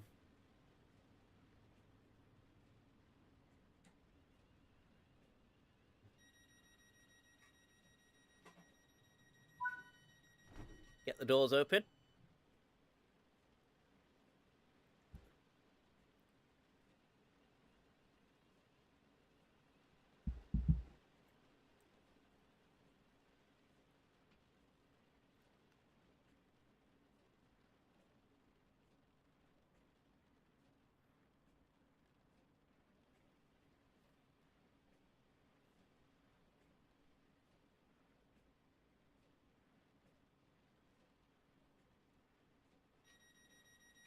Doors closed.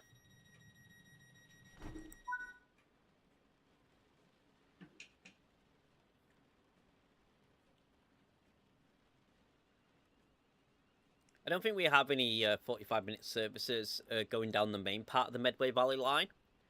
So I'll have to look at what options we got for services to do one more run on the route before we end today's live stream.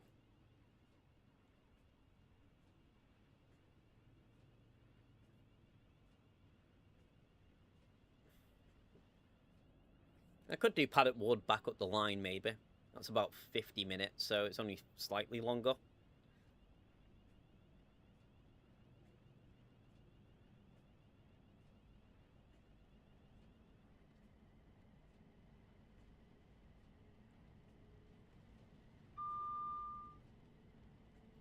We could try a Javelin service.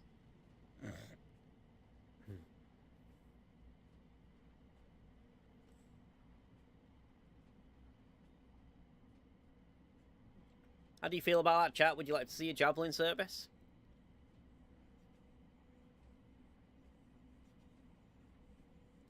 Maybe one to Maidstone?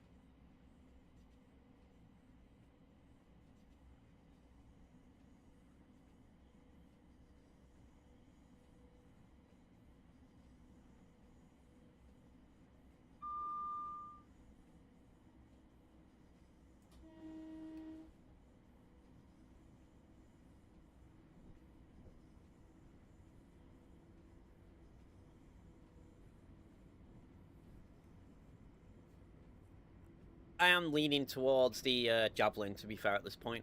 Oh, I think this is the big freight yard. Yeah, I'm pretty sure I've done on Southeastern High Speed, I've done a freight service into this. On the Class 66. Timetable, a bit of shunting involved in there.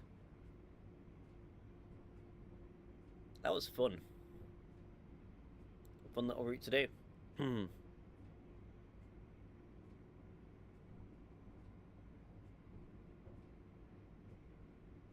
I'd say a big freight yard, it's relatively empty on this timetable, but that's where we are.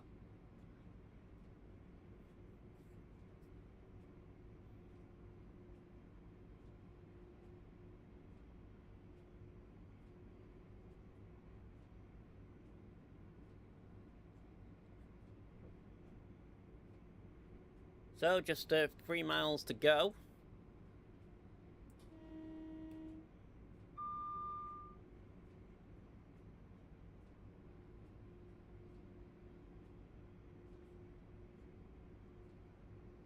So we're going to be green all the way.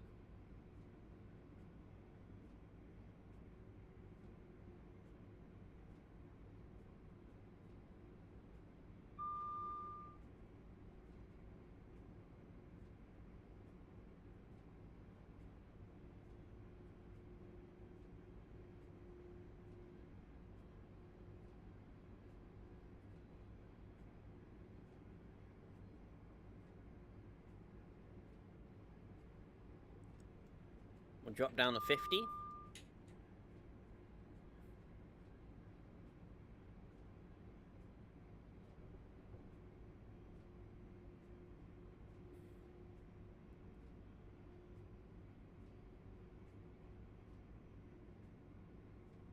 Here's a marker telling us about speed change. We're already aware of it. And Gillingham is just ahead. Sorry, not Gillingham, Gravesend. Gillingham's way back that way.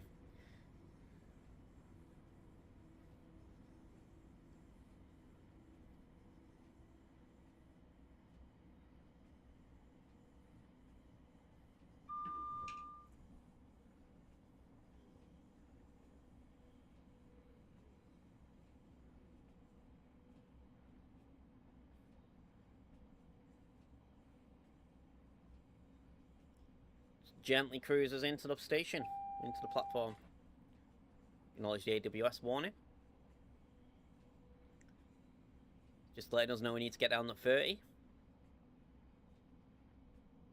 We obviously need to get down anyway, just because of red light and the stopping. But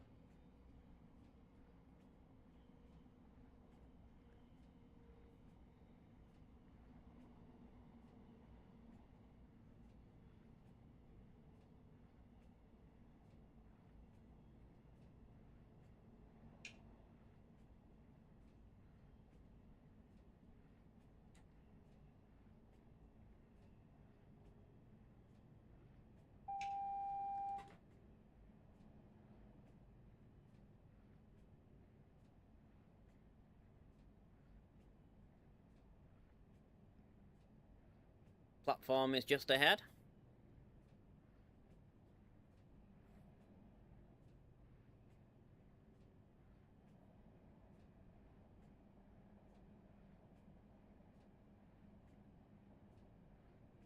So even the northern part of this route, Firefly Simulations have done an excellent job in terms of modelling and the details. I'm sure if you look at this section and compare it to what came with Southeastern High Speed, obviously Southeastern High Speed now, quite an old route. I think it looks like a train sim 3 route. I'm sure you'll be able to tell the difference in terms of the detail and quality, even on the older remade sections.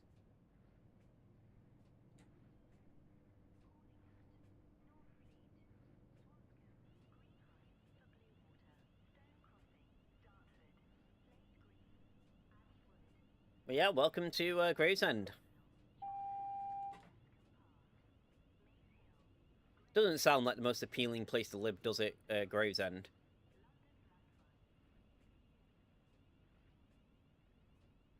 I'm sure it's probably a wonderful place, but in terms of names, it doesn't... Oh, we're going to open the stop sign a little bit. Doesn't sound like the most appealing place to live. I do apologise if there is anyone who watching the stream today who does live in Gravesend, but, you know, it's just the name. I mean, you got the graffiti on the station there, on the station wall. But the Class 700 was fun to drive for a first-time experience in it. Probably will be definitely doing a few more services in the Class 700. As I said, the only reason I even owned it was because it was on sale and it kind of lays onto the East Coast Main Line and adds a bit of the rail scene there. And then as I said, since I got it, I've never even bothered to actually play the thing. We do get the Platinum Medal though, so that's fine. 33 minutes. I have a little look for timetable, so we've probably got time to do more service on today. So let's see if we can find something that's about 45 minutes long.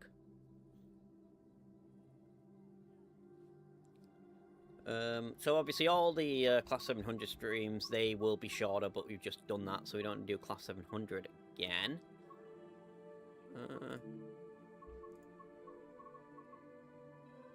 We'll do a 20-minute.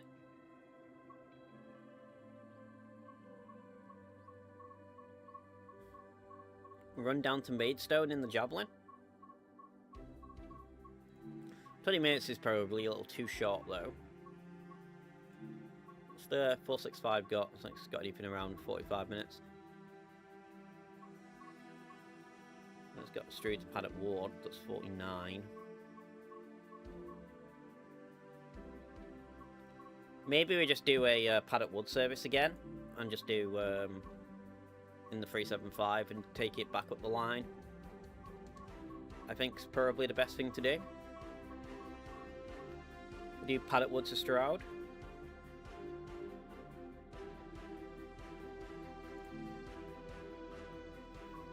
Slightly longer than what we wanted to do, but yeah, no worries. We'll do this service. 50 minutes, so it should be fine.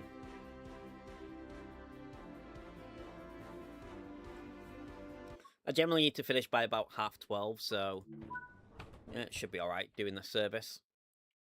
Get the key on. Doors neutral, reverse neutral. Let's get our safety system set up. AWS, DDS, Vigilance. Cool. Get rid of that alarm. Get doors unlocked. Headlights day running. Welcome aboard this southeastern service to Strood, calling at Beltring, Yalding. So we'll take the train back up the line. Obviously, first live stream we did, first part of the live stream we did today was taking us down from Strood to Tonbridge. So starting the Bay platform and go back up the line to finish off.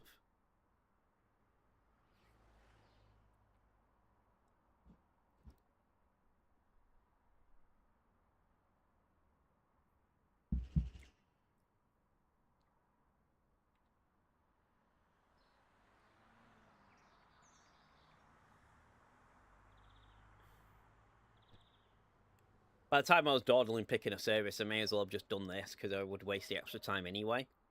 Trying to find something that's 45 minutes there, so it's fine. It runs pretty quick on this route anyway, as you're stopping so often. Need to wait for us to be given the light and be given the signal to go.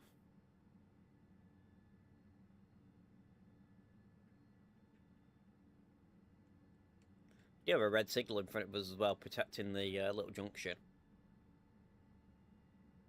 So we won't be able to move right away.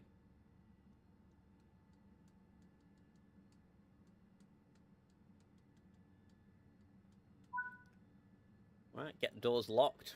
Wait for the signal to change. It's just gone green.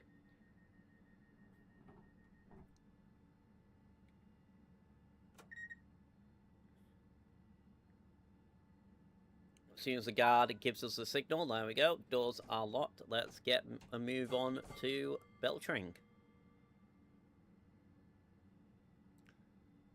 We are limited to 15 just coming out of the station. And then 25 as we go over this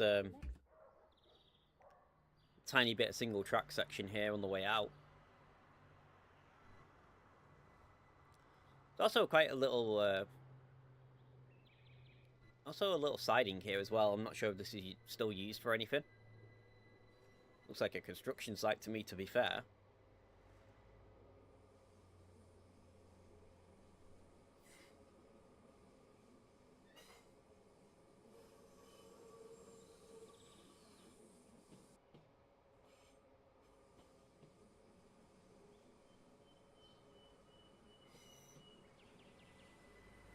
Yeah, it looks like a construction site more than anything, but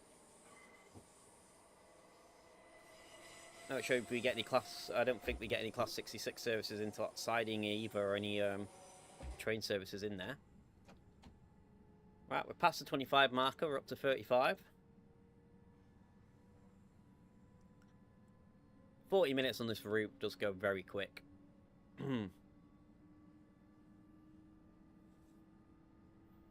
Oh, shit.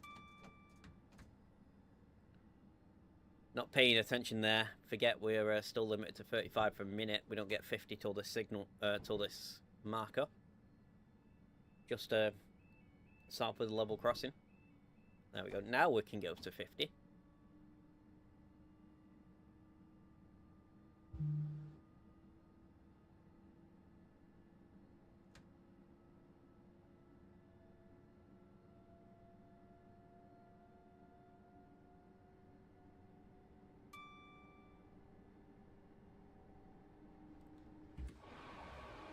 Enjoy the wonderful scenery of the Medway Valley Line as we head towards...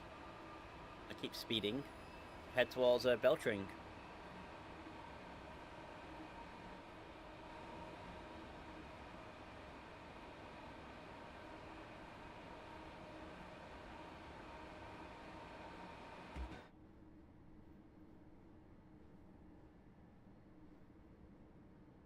There's a lot of quick stops on this route.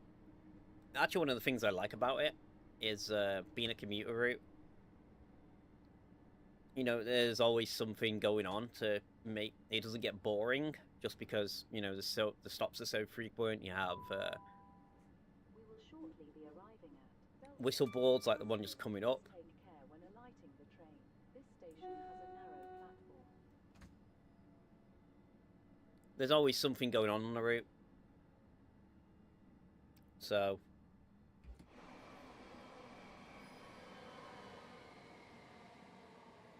it does kind of make it fun.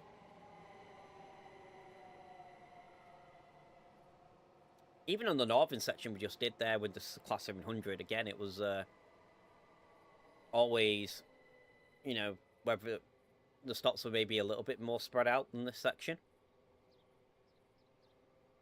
But again, it went by pretty quickly. Straight at the marker.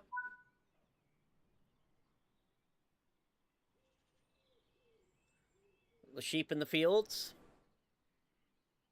About the only thing we're picking up out here at Beltring is the sheep. Surprisingly, there's a surprising amount of people getting off the train, considering the station is literally in the middle of nowhere.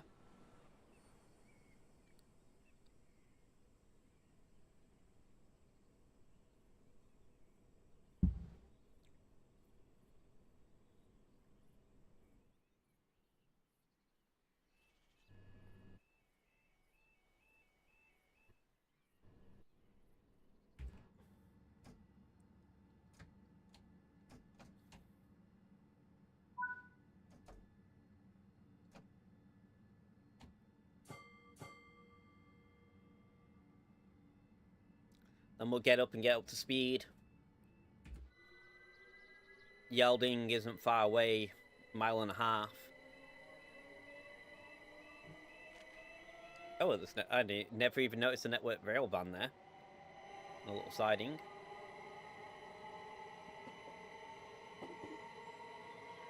We have a lot of farm wetland around here as well, as we go out of between Yelding and Beltran. These like lakes here, and just wetland, and then the river Medway. Our first interaction with the river. Get my words out. Just here under this, going under us at this bridge.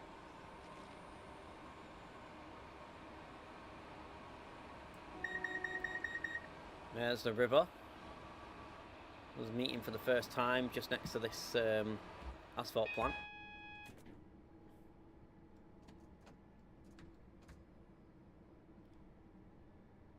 Lots of these level crossings around as well, which, to be fair, in real life I probably wouldn't be too keen on using these unprotected level crossings across a major rail line. I know you're supposed to whistle, and that's the point of the whistle boards, but I don't think I'd be a fan of using them. Again, I mean, I guess if I lived out here, you wouldn't really have a choice. Because there isn't any bridges, so it's only at-grade crossings.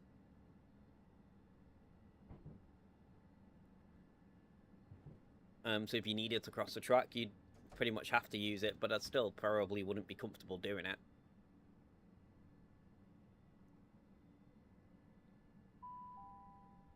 We will shortly be arriving at. Check on Traxi as to what blocks where services are on the line before crossing.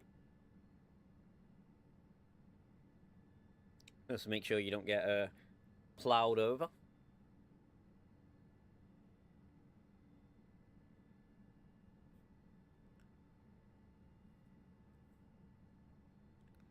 So this is Yelding. Looks like there's some construction going on here, at least in the scenery they've given us. Firefly Simulations are giving us. I mean, these houses here just on the right. I can't speak for accuracy. I've never ridden the line in real life, but they look quite modern. Kind of remind me of like Dutch boat houses, like a Dutch architecture.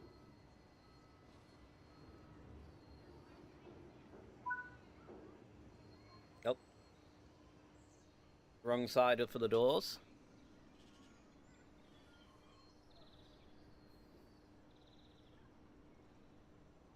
But yeah, they look kind of modern, them houses. And they, again, they just don't look very British. So.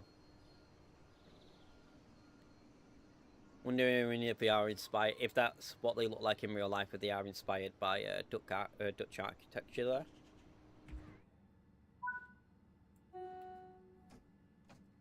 Next station is Wateringbury. As I said before on our first run down the line, one of my favourites along the route.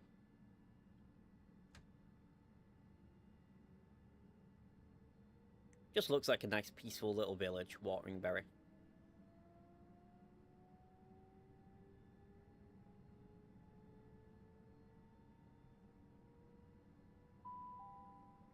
The next station is Wateringbury.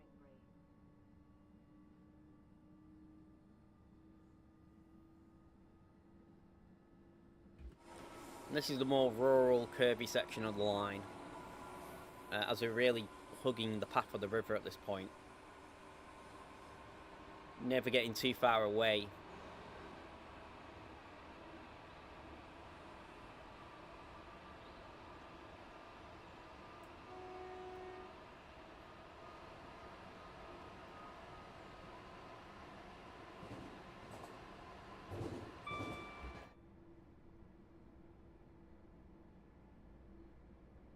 Oh, we have a tractor stop there. I've ran this route a few times and I've never actually noticed that tractor before. Waiting to cross.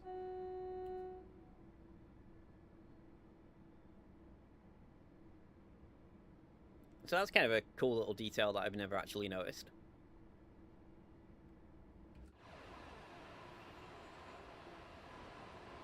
See, even like I've run this like quite a few services and scenarios on this route, and there's still things that I'm picking up on going, oh, that's neat. I've never seen that before.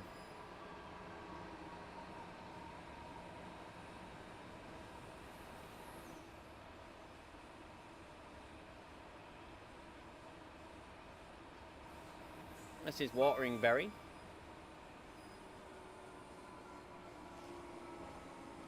Again, due to staggered platforms, we stopped slightly further north than if we're heading south down the line. Just under the rail bridge. There's that pub that I mentioned before.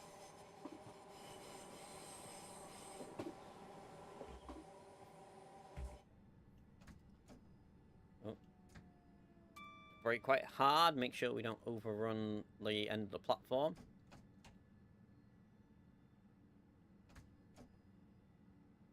No, perfect.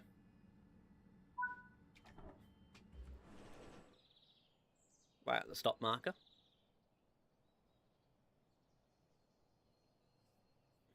Again, hugging the river.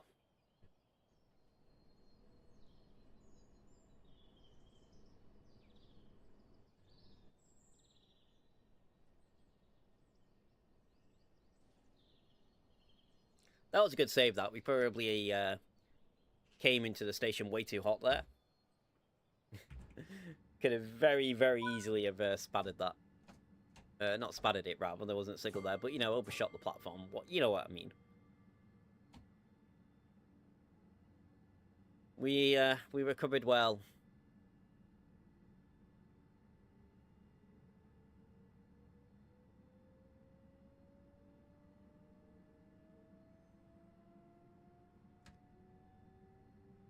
Give it some more power. East Farley is next, and then we get to Maidstone, and that's where the route changes in terms of scenery and density, and it stops being this little rural branch line and becomes a much more industrial as the line heading north, and that part of the River Medway.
More of these passenger at-level foot crossings along the route.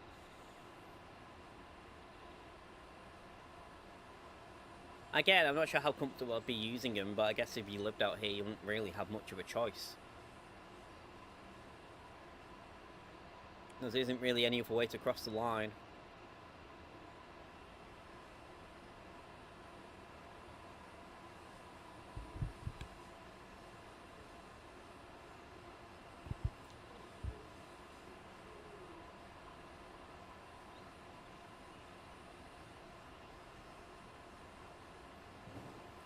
Just a mile to go into East Farley. You also see on this section the line speed's a lot slower, just because it's a lot more windy, the track.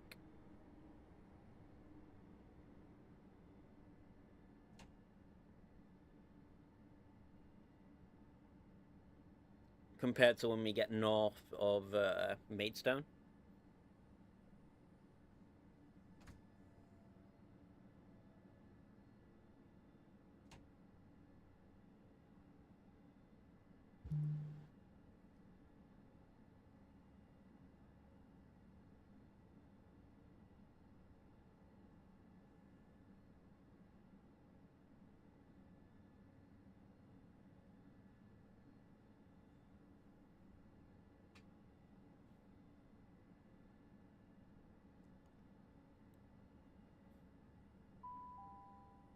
We will shortly be arriving at East Farley.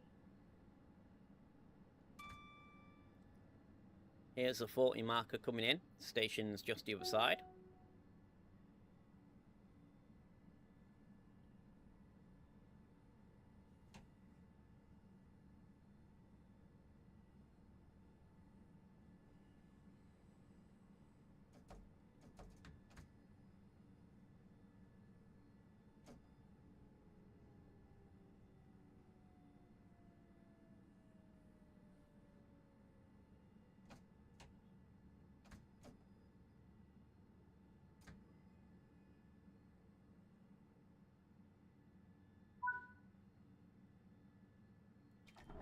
Doors are open.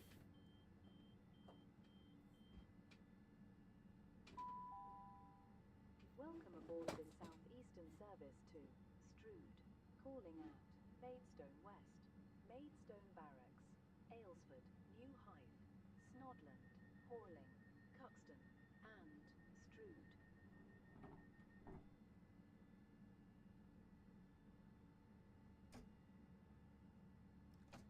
Wait for the guard buzzer and we'll get moving. So, Maidstone, the first of the two Maidstone stations is next. And just like that, we're already pretty much halfway through a run on the line. I said it does really go quick, the services on this route.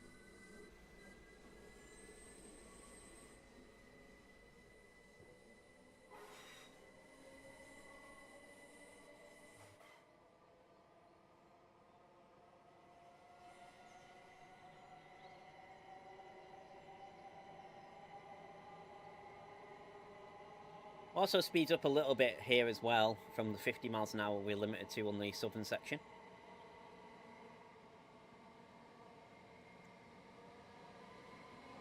Start being able to give it a bit more power.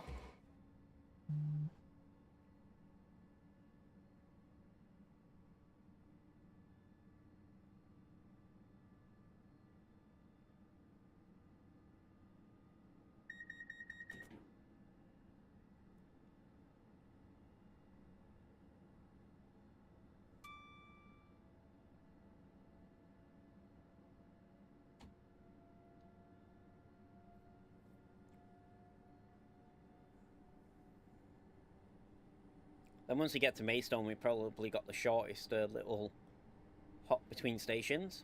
Only less than half a mile between Maidstone East and West, rather, and Maidstone Barracks.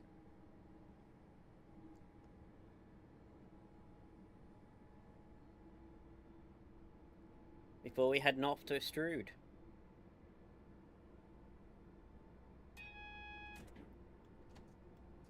So warning to get down, we've got 30 as we kind of branch off a little bypass loop.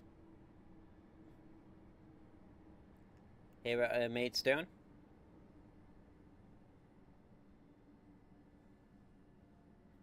As we get to Maidstone again, I just want to give everyone a big thank you for joining us this morning.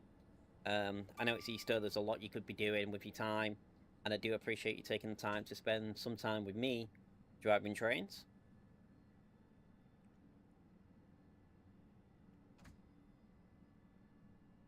If you have enjoyed today's stream, or are enjoying today's stream, this is going to be a regular thing going forward on Sunday mornings. We generally start around 10 o'clock and we'll run for about 2.5 hours. Which is my old streaming schedule when I was streaming regularly before, was always Sundays.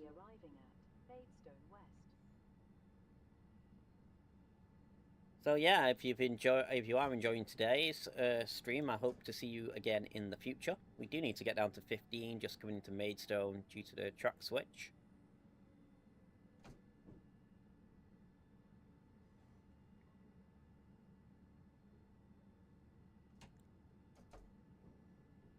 Have your breakfast on a Sunday morning, have your coffee, enjoy a couple of hours of trains and train driving.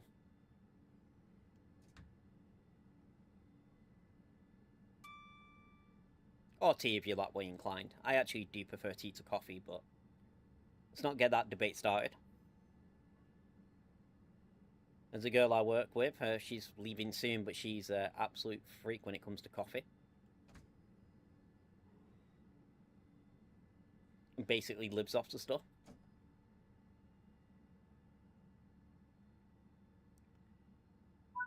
For me, I don't mind coffee every now and then, but maybe one cup of coffee a day, and then the rest is tea.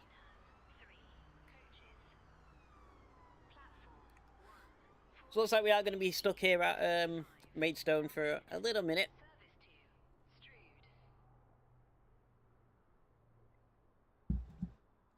Before we can get on our way north.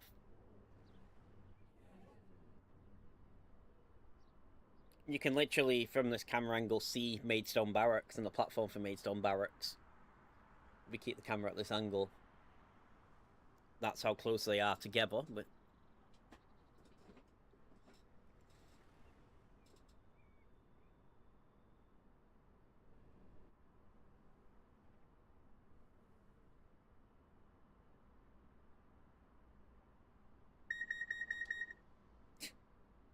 getting the vigilante system because I'm stuck here waiting to be given the signal to go.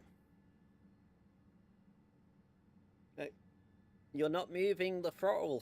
Are you still alive? Yes, I'm stuck waiting for a slot to leave.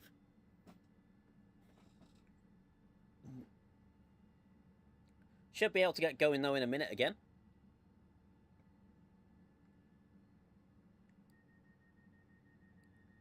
We'll get the doors locked and be on our way.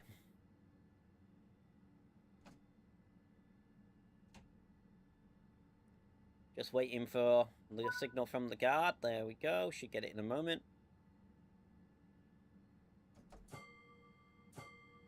That's the bell. Give us some power.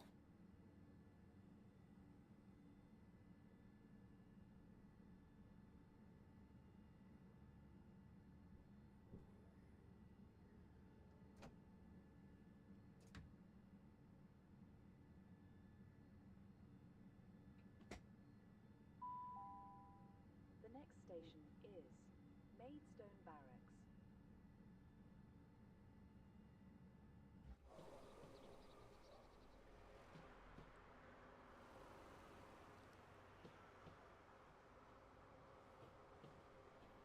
Maidstone doesn't look too bad either. In terms of towns, I'm not sure. It's probably really rough, isn't it, really? Is it deceptive? Does anyone here live in Maidstone? Can you tell me, is it a nice place to live?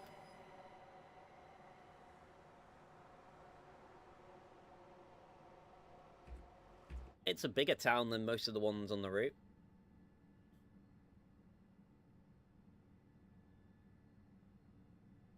And like that, it takes 30 seconds basically to get from Maidstone West to Maidstone Barracks.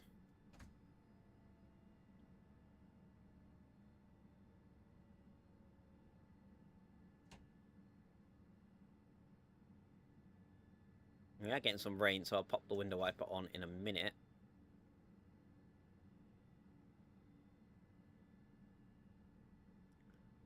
It's like we're going to have rain for the second part of the route. So slow, I guess intermittent. That's where we want it. It's not raining too heavily.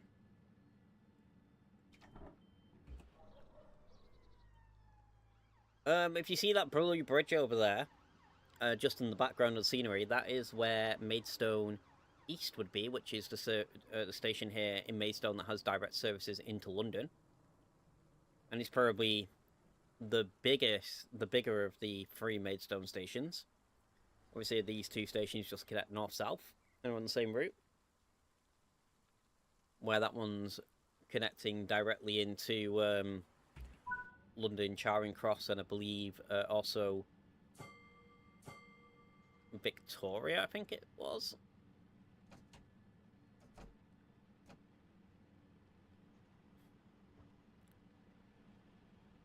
Like I said, you do get rail services in the AI mode on the timetable using that bridge and using that platform. I'm yet to see one, but apparently they are there.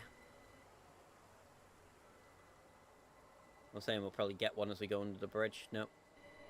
Nothing, but that's the bridge, and you do apparently get AI services using that. The weather has got horrendous. We may need to pop our window wipers open. To fast.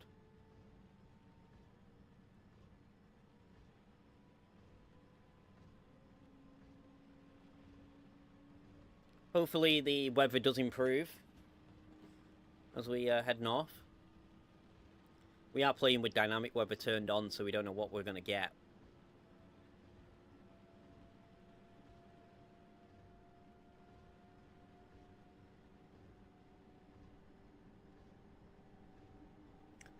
To be fair, for today with Storm Dave being here, this is probably pretty accurate. Although that said, I'm relatively, well, slightly north of Manchester, and it's really sunny and clear here.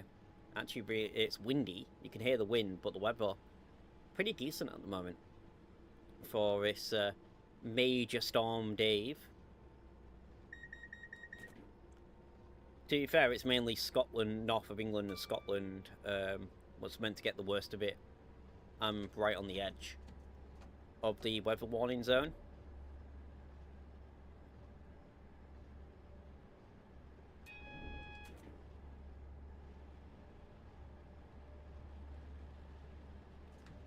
Down to 40.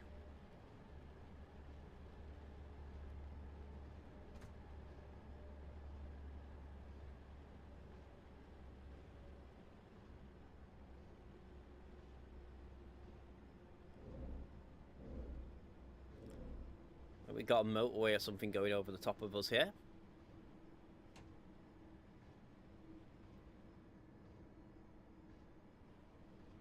Not sure what motorway that would be. I know the M2 is further north than this, so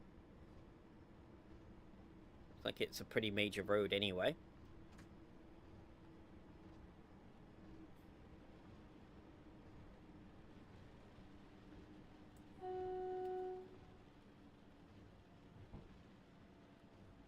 See, this is something that would scare us, you know, weather like this, you, if you were using, the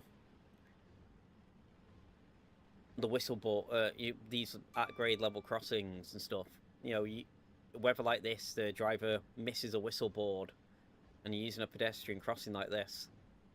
No, yeah, like, no thanks. Actually, I think that one might be guarded slightly, so that might be safer than some of the ones further south, in terms of being able to cross the line.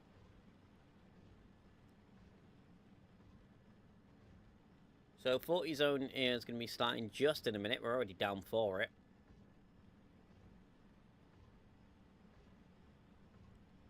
Here's the start of the 40. And then not far to go.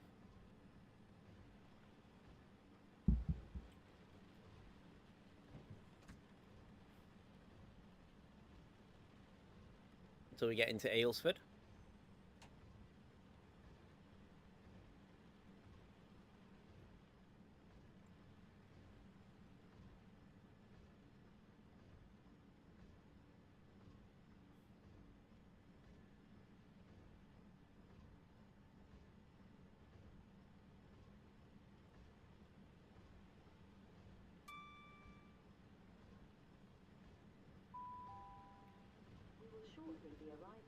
Also, we've got lightning out there as well, so we've got a right thunderstorm going on.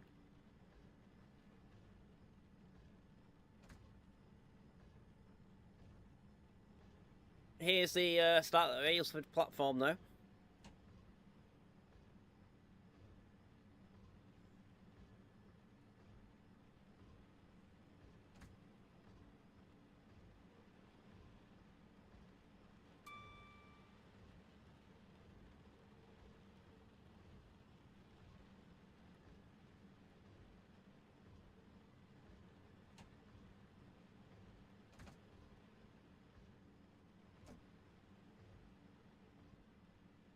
right at the stop marker. Let's get the doors open.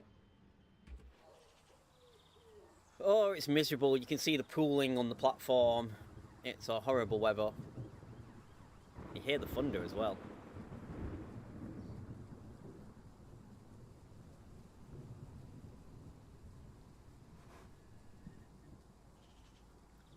Not like to be travelling anywhere in weather conditions like this.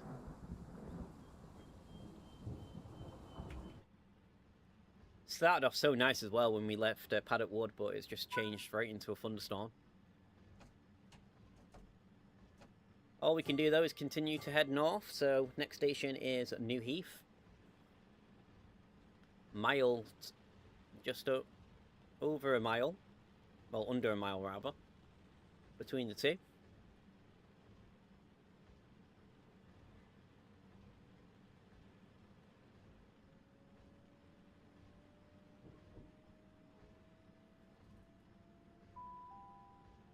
The next station is New Heights.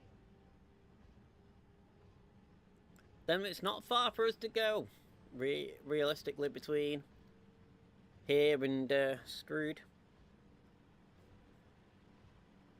Does not take long at all.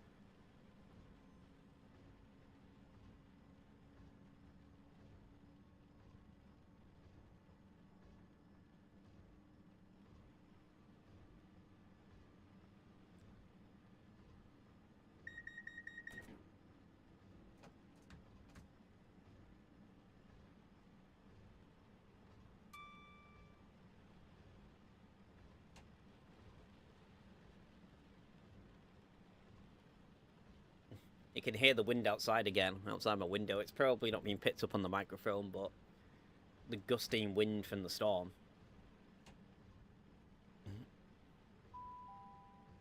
We will shortly be arriving at New Heights.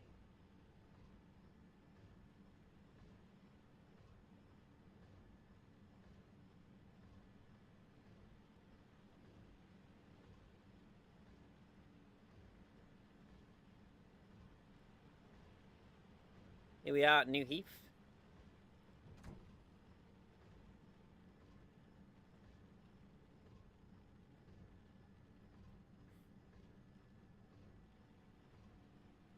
So I think we've only got a few more stations now. We got Cookstone.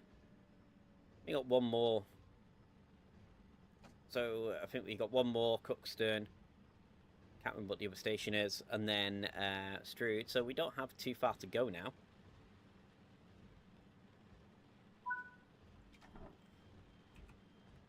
Snodland, yeah.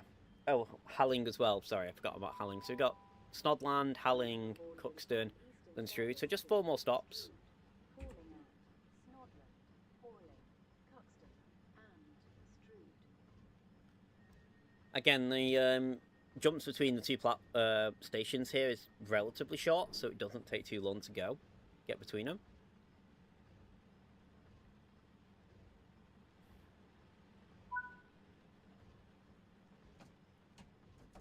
I mean, Snoodland is 1.3 miles, so that's not too far. And it's pretty much the same for Halling and Cuxton. Lots of quick intervals.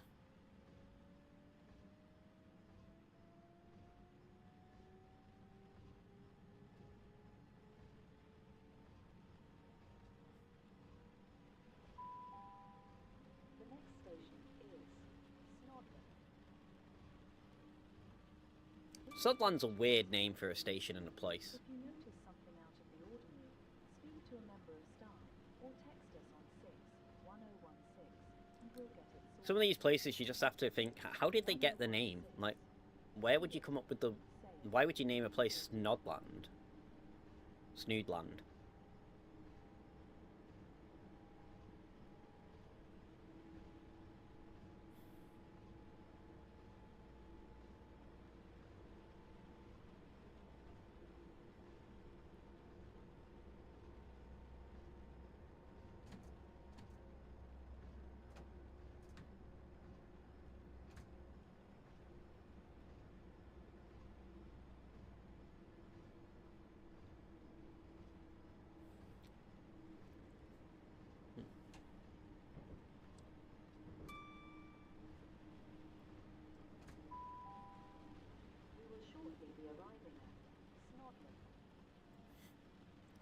It's an amusing name, but I'm not sure why you'd name a place that.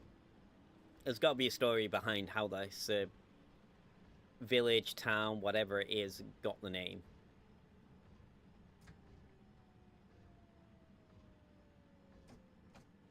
I can't believe I forgot about it. It's actually rather amusing.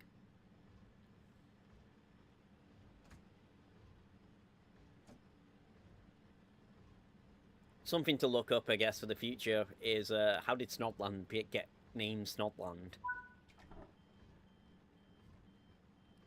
That leaves us with just 3 stops to go. Welcome aboard this southeastern service to Strood, calling at Horley, Cuxton and Strood.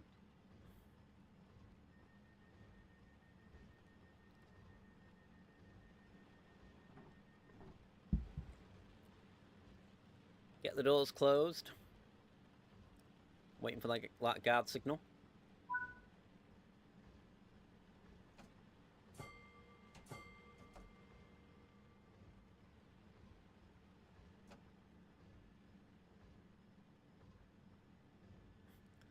Probably tone down the window wiper now to intermittent. Looks like the main thunderstorms passed over us.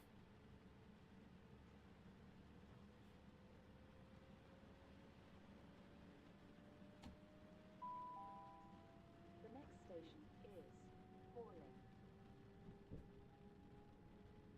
Actually, maybe we still need it on fast.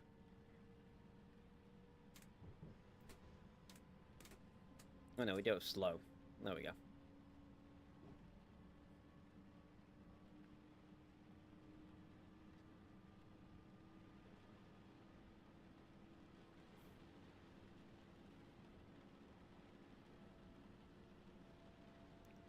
Well, it's been a fun little stream, today's stream. I've been enjoying my time this morning. I'm getting a bit hungry now, though. So we will be finishing up in a few minutes. Make a nice cup of tea. As I said, I've got an Easter egg to tuck into later on today. Get some chocolate.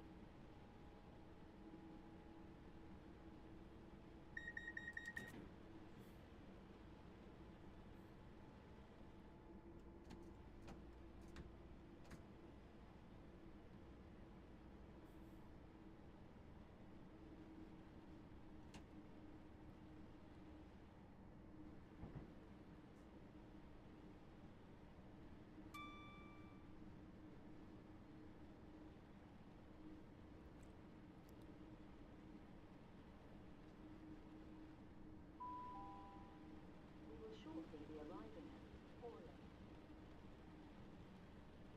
This is British Transport Police. If you notice something out of the ordinary, speak to a member of staff or text us on 61016 and we'll get it sorted. That's 61016.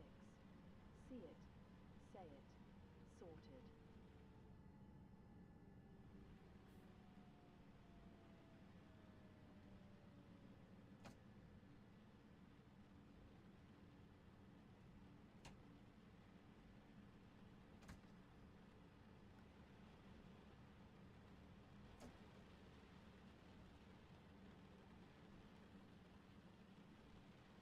Right. This is Helling.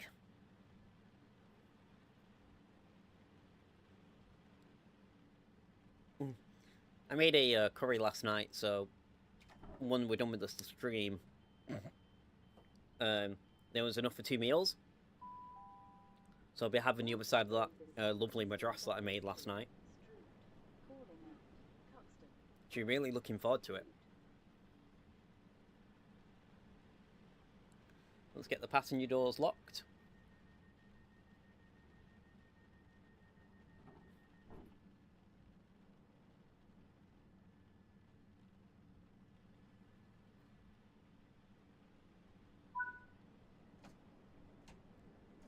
Cuxton, 1.7 miles, and then it's our final stop of Strood. Not far from there.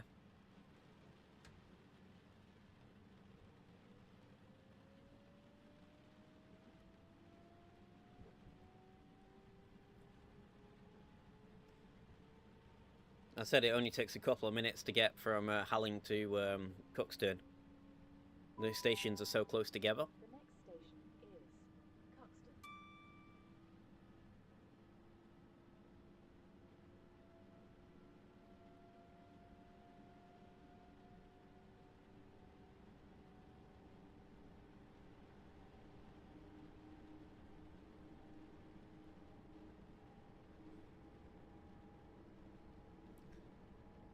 It does feel, I said one of the things about these lines, it does feel like a metro line in terms of the stopping frequency. Again, it keeps you engaged though, there's always a lot to do because you're always constantly, you know, slowing down for platforms and slowing down for the platforms.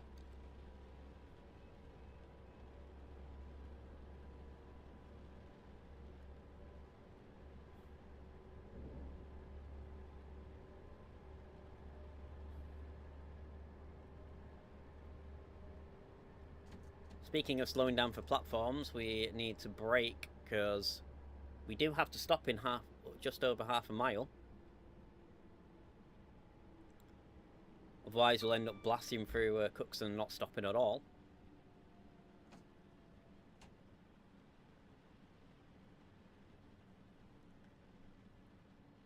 It's too rainy to see, but platforms just ahead of us. Shortly be arriving at Cuxton.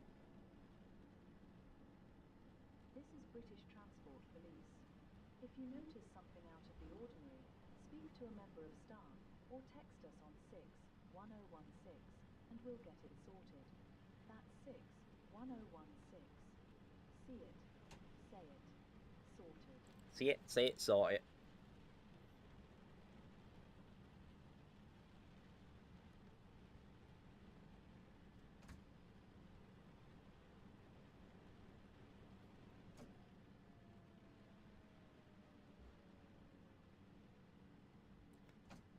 I think when they introduced the passenger announcements and stuff, I know it was a requested feature.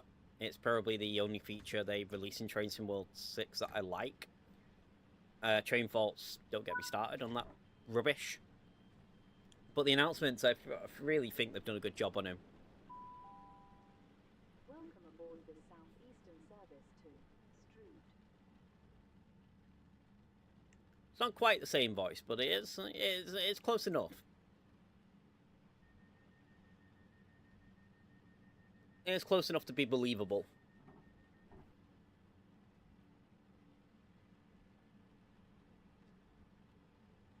Right, so we got one more station to go. 2.5 miles to get there, or just under.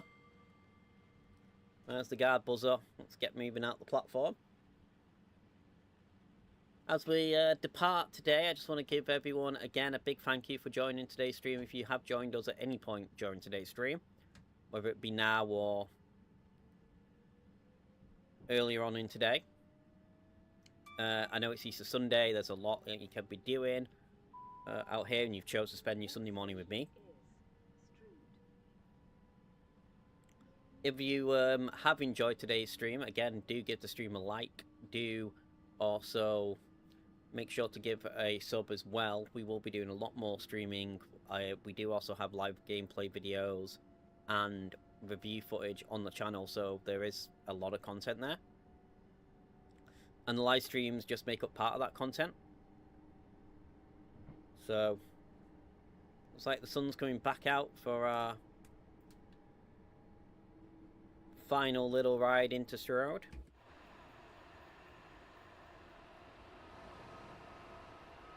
But yeah, there's also always going to be a lot more content coming. We're looking to do live streams every Sunday, is the plan. Getting back to my usual Sunday mornings spot. So, yeah, normally start around 10, so get yourself a cup of coffee. Run for about 2.5 hours, depending on the route. But get yourself a cup of coffee, have some nice breakfast, sit back, put your feet up, and enjoy some train sim. It's like it's not fully stopped the rain, but it more or less has.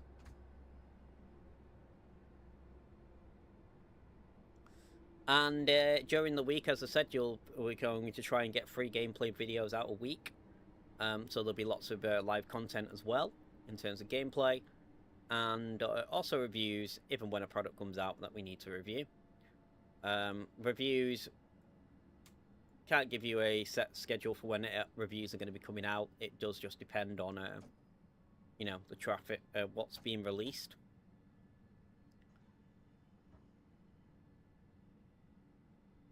Also, not being part of the Dovetail Ambassador program, any reviews that I do need to buy out my own money and my own pocket. Which for Medway Valley, I don't mind, because I've, you know, certainly getting the use out the route in terms of the product, but, yeah. So, that's also a factor when it comes to reviews. I would like to review everything, but there is, unfortunately, a cost attached to that.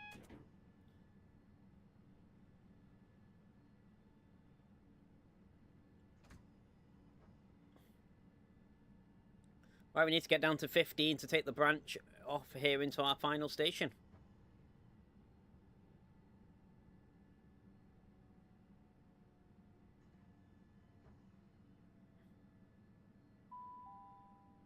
We will shortly be arriving at Strood.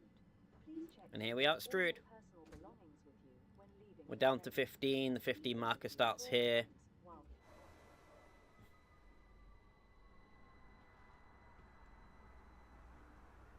We actually need to give it a bit more power. I thought we'd already took the throttle off. That's fine. We can just kind of roll into the station at this point.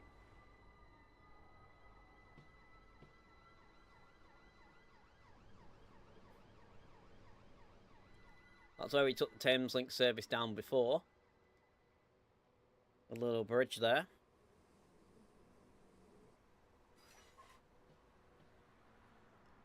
Looks like it's an empty Strood station though, as we're getting here for the end of this service. Nothing else in on the timetable at the moment.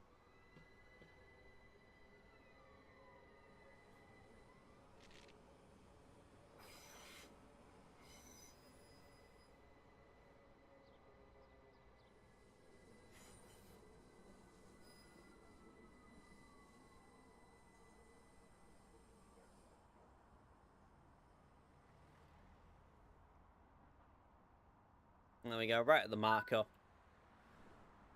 Let's get the doors open. And I'll see you again next time. Again, big thank you to everyone that's joined today's stream. I hope you all enjoyed it. And I'll see you again soon.